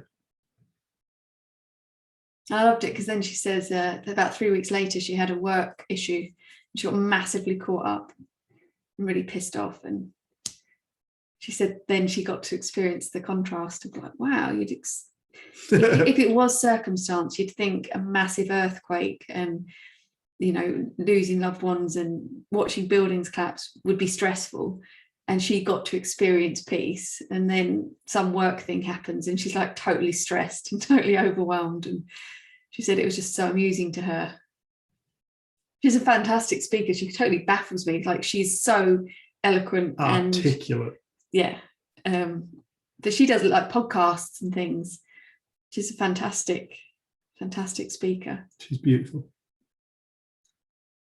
I think one of the things that's been blowing my mind recently, I've mentioned it quite a lot on community groups, is I often say that understanding the principles or getting a feel for the principles, you can't give it to anyone. You can't explain it to anyone. They have to experience for themselves what it's like. And I've realised that's the same with pregnancy. I've been around my sister with three pregnancies. My cousin's had a couple of children, and I've been present at the births, and I've been quite interested in it all. And then suddenly when it's your own experience, you get it. And the thing that's been blowing my mind is each week I've kind of looked at what stage the baby's at, and I'll be like, Dave, it can hear, or Dave, it's got eyelashes. Stop or swearing. It can open its eyes now, or it can do this. And you see that deeper intelligence. There's another life that's been grown within me, not anything to do with me. And I couldn't have thought this You're efforting. Yeah, I couldn't have thought this into being. But it's been done for me. It's been done. I helped. I hope it was me. And it's that same thing with the mind. Like there's something that lives and creates and works our digestive system and does all of those things. There's something that now has built another life within. I'm like, wow, there's 2 heartbeats within me at the moment, and there's 2 brains, and there's 4 lungs, and it just blows my mind. And I think we've called this magic and we've spoken about miracle, but it's like, if that's not magic, if that's not miracle, if that's not something to be in awe of, and it's so everyday. Like since I've been pregnant, I've noticed when we've been out and about, loads more pregnant people and people with children, and you just take it for granted. It's just life. And then suddenly when it's within your own life, you actually get to see it's a miracle. You don't have to look far, do you, to see the magic of life? Well, also they said about playing music, so they can get used to certain types of music. So then there's certain music I know I can put on. Or if I've gone all day and I think, oh, I haven't felt much movement, I put the music on quite loudly and put it near my stomach. There's interaction happening already. And it absolutely blows my mind. And then since I think I've been so amazed by this, we were on our way to get some organic vegetables, and I was just like, I cannot believe that inside a chicken, an egg is created every day. Like, and it's got a hard shell, and it lays this egg, and I was just getting my mind blown by it completely. Like, so many things have just been things that are everyday, ordinary, take for granted. And I guess it is like being a child, where they start learning about stuff and you can see it blows their mind. My friend's little boy once nearly fell over because the bird flew over, and he was just like, wow, and trying to look backwards. And he was blown away at this thing flying above his head. It's a pigeon, wasn't He it? didn't have any words at that point. He was only about 1 or... It was 2. No, I don't think he was 2 then. Was it not? No, because he only just started walking. But just that total... He hadn't created a concept for it, had he? No, he You was know, just in awe of it, and just... He could just see the bird for what it was, a miraculous organism, a miraculous being that has the capacity to move through the air. Another thing he used to do is watch light movement and shadow, and he'd kind of get mesmerized by it. And then it's almost like you stop to see what are they looking at, and in your mind, like, I don't know, I think you get to experience it again for the first time. It's like, wow, yeah, that is amazing. But how much do we miss? I think maybe Dickon mentioned it yesterday, or somebody mentioned it, like, you can be on an amazing walk with the best views, but you're so lost in your own mind, or you're so lost in conversation that you don't even see it. And there's other times you can be out and you just sort of see it all, the vibrancy, the colour, the interaction, the magnificence of it all.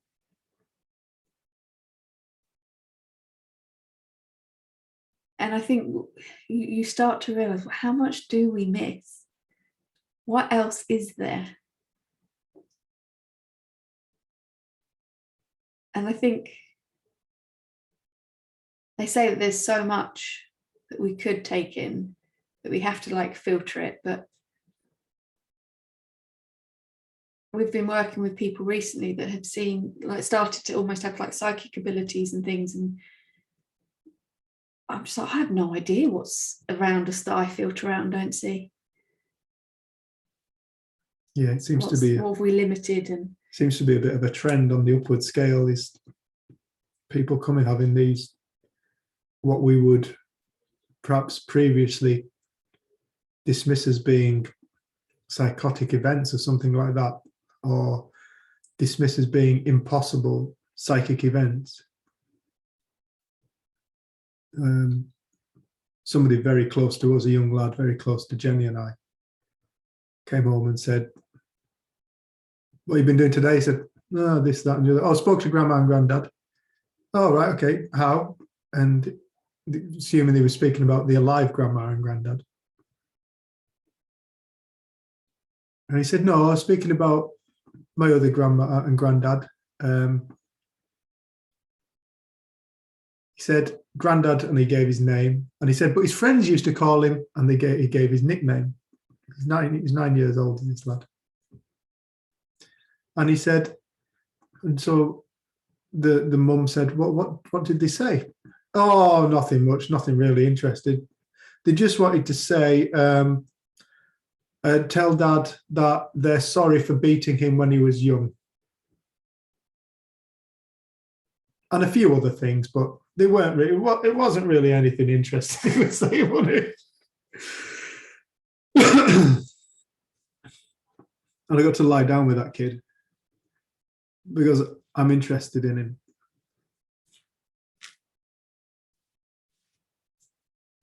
I'm interested in him. I'm intrigued by him. And I got to lie down with him and we got to have a beautiful conversation. He's one of the most beautiful people. I adore this kid. I love him to bits. One of my best mates. And he lay there and he said, look at that chest of drawers. Look at the drawers. They're here. They exist. Look at the walls. They're here and they exist.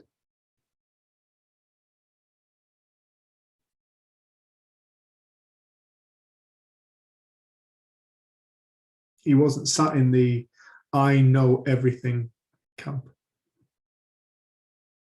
He was sat in the holy shit, life, reality is a complete and utter miracle. It's magic. The drawers exist. The walls exist. We exist. He's a deeply awake little kid. And wisdom comes out of that kid's mouth like you won't believe.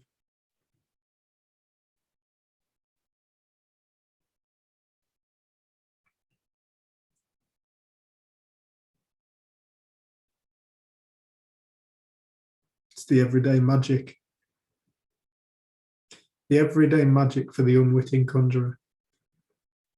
The everyday magic of existence. And the creators that forget that they're creators. The unwitting conjurers of reality. The ones that we walk around and we create these realities and we think, well, I didn't do that. That was done for me by them, that. I'm a victim of the world. That's where victimhood comes from. It comes from the moment we look outside of ourselves, assuming that something or somebody created an experience that we encounter. No, the only experience we encounter is the magical manifestation of the consciousness that we are.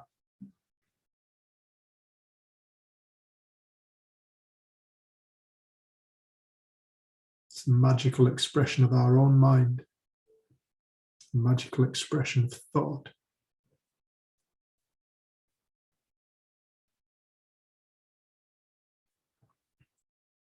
Always has been, always will be, for everybody and everything. It does blow my mind to think of this world as an infinite reality. Now, life and death are taking place right now. Things are being born into this planet and things are leaving this planet right now. Beings are being born into this planet and beings are leaving this planet right now. Right now. Right now. Right now. And every single being, organism is its own reality. Is its own experiential event. Is its own world. There are infinite worlds upon this planet. No two people on earth have ever walked this world and seen the same world, ever.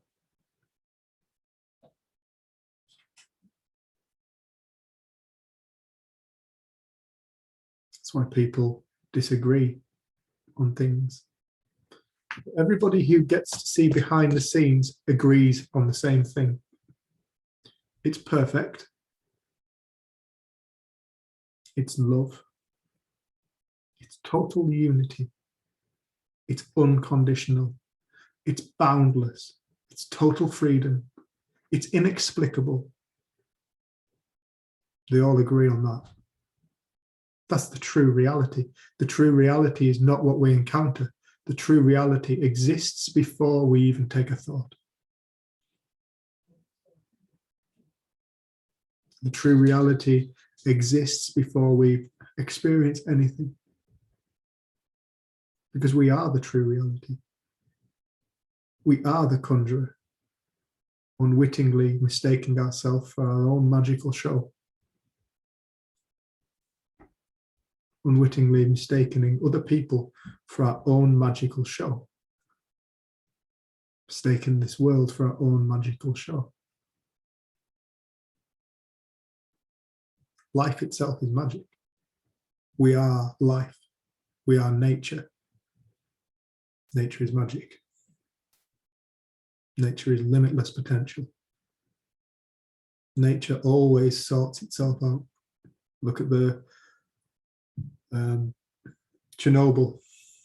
Oh, life won't live in Chernobyl for 1,000 years, scientists said. It's teeming with life, and the life is resistant to the radiation. Teeming with life, and the life is resistant to the radiation. Nature sorts itself out. The thing we need to do is stop trying to sort nature out.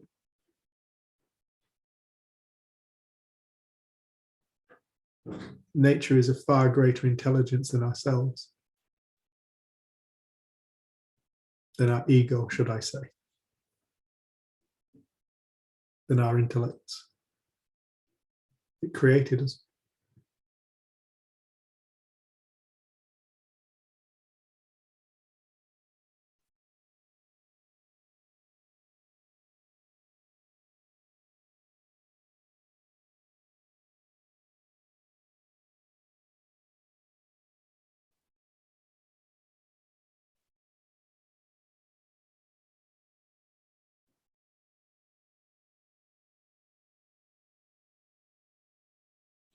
It's 1 o'clock.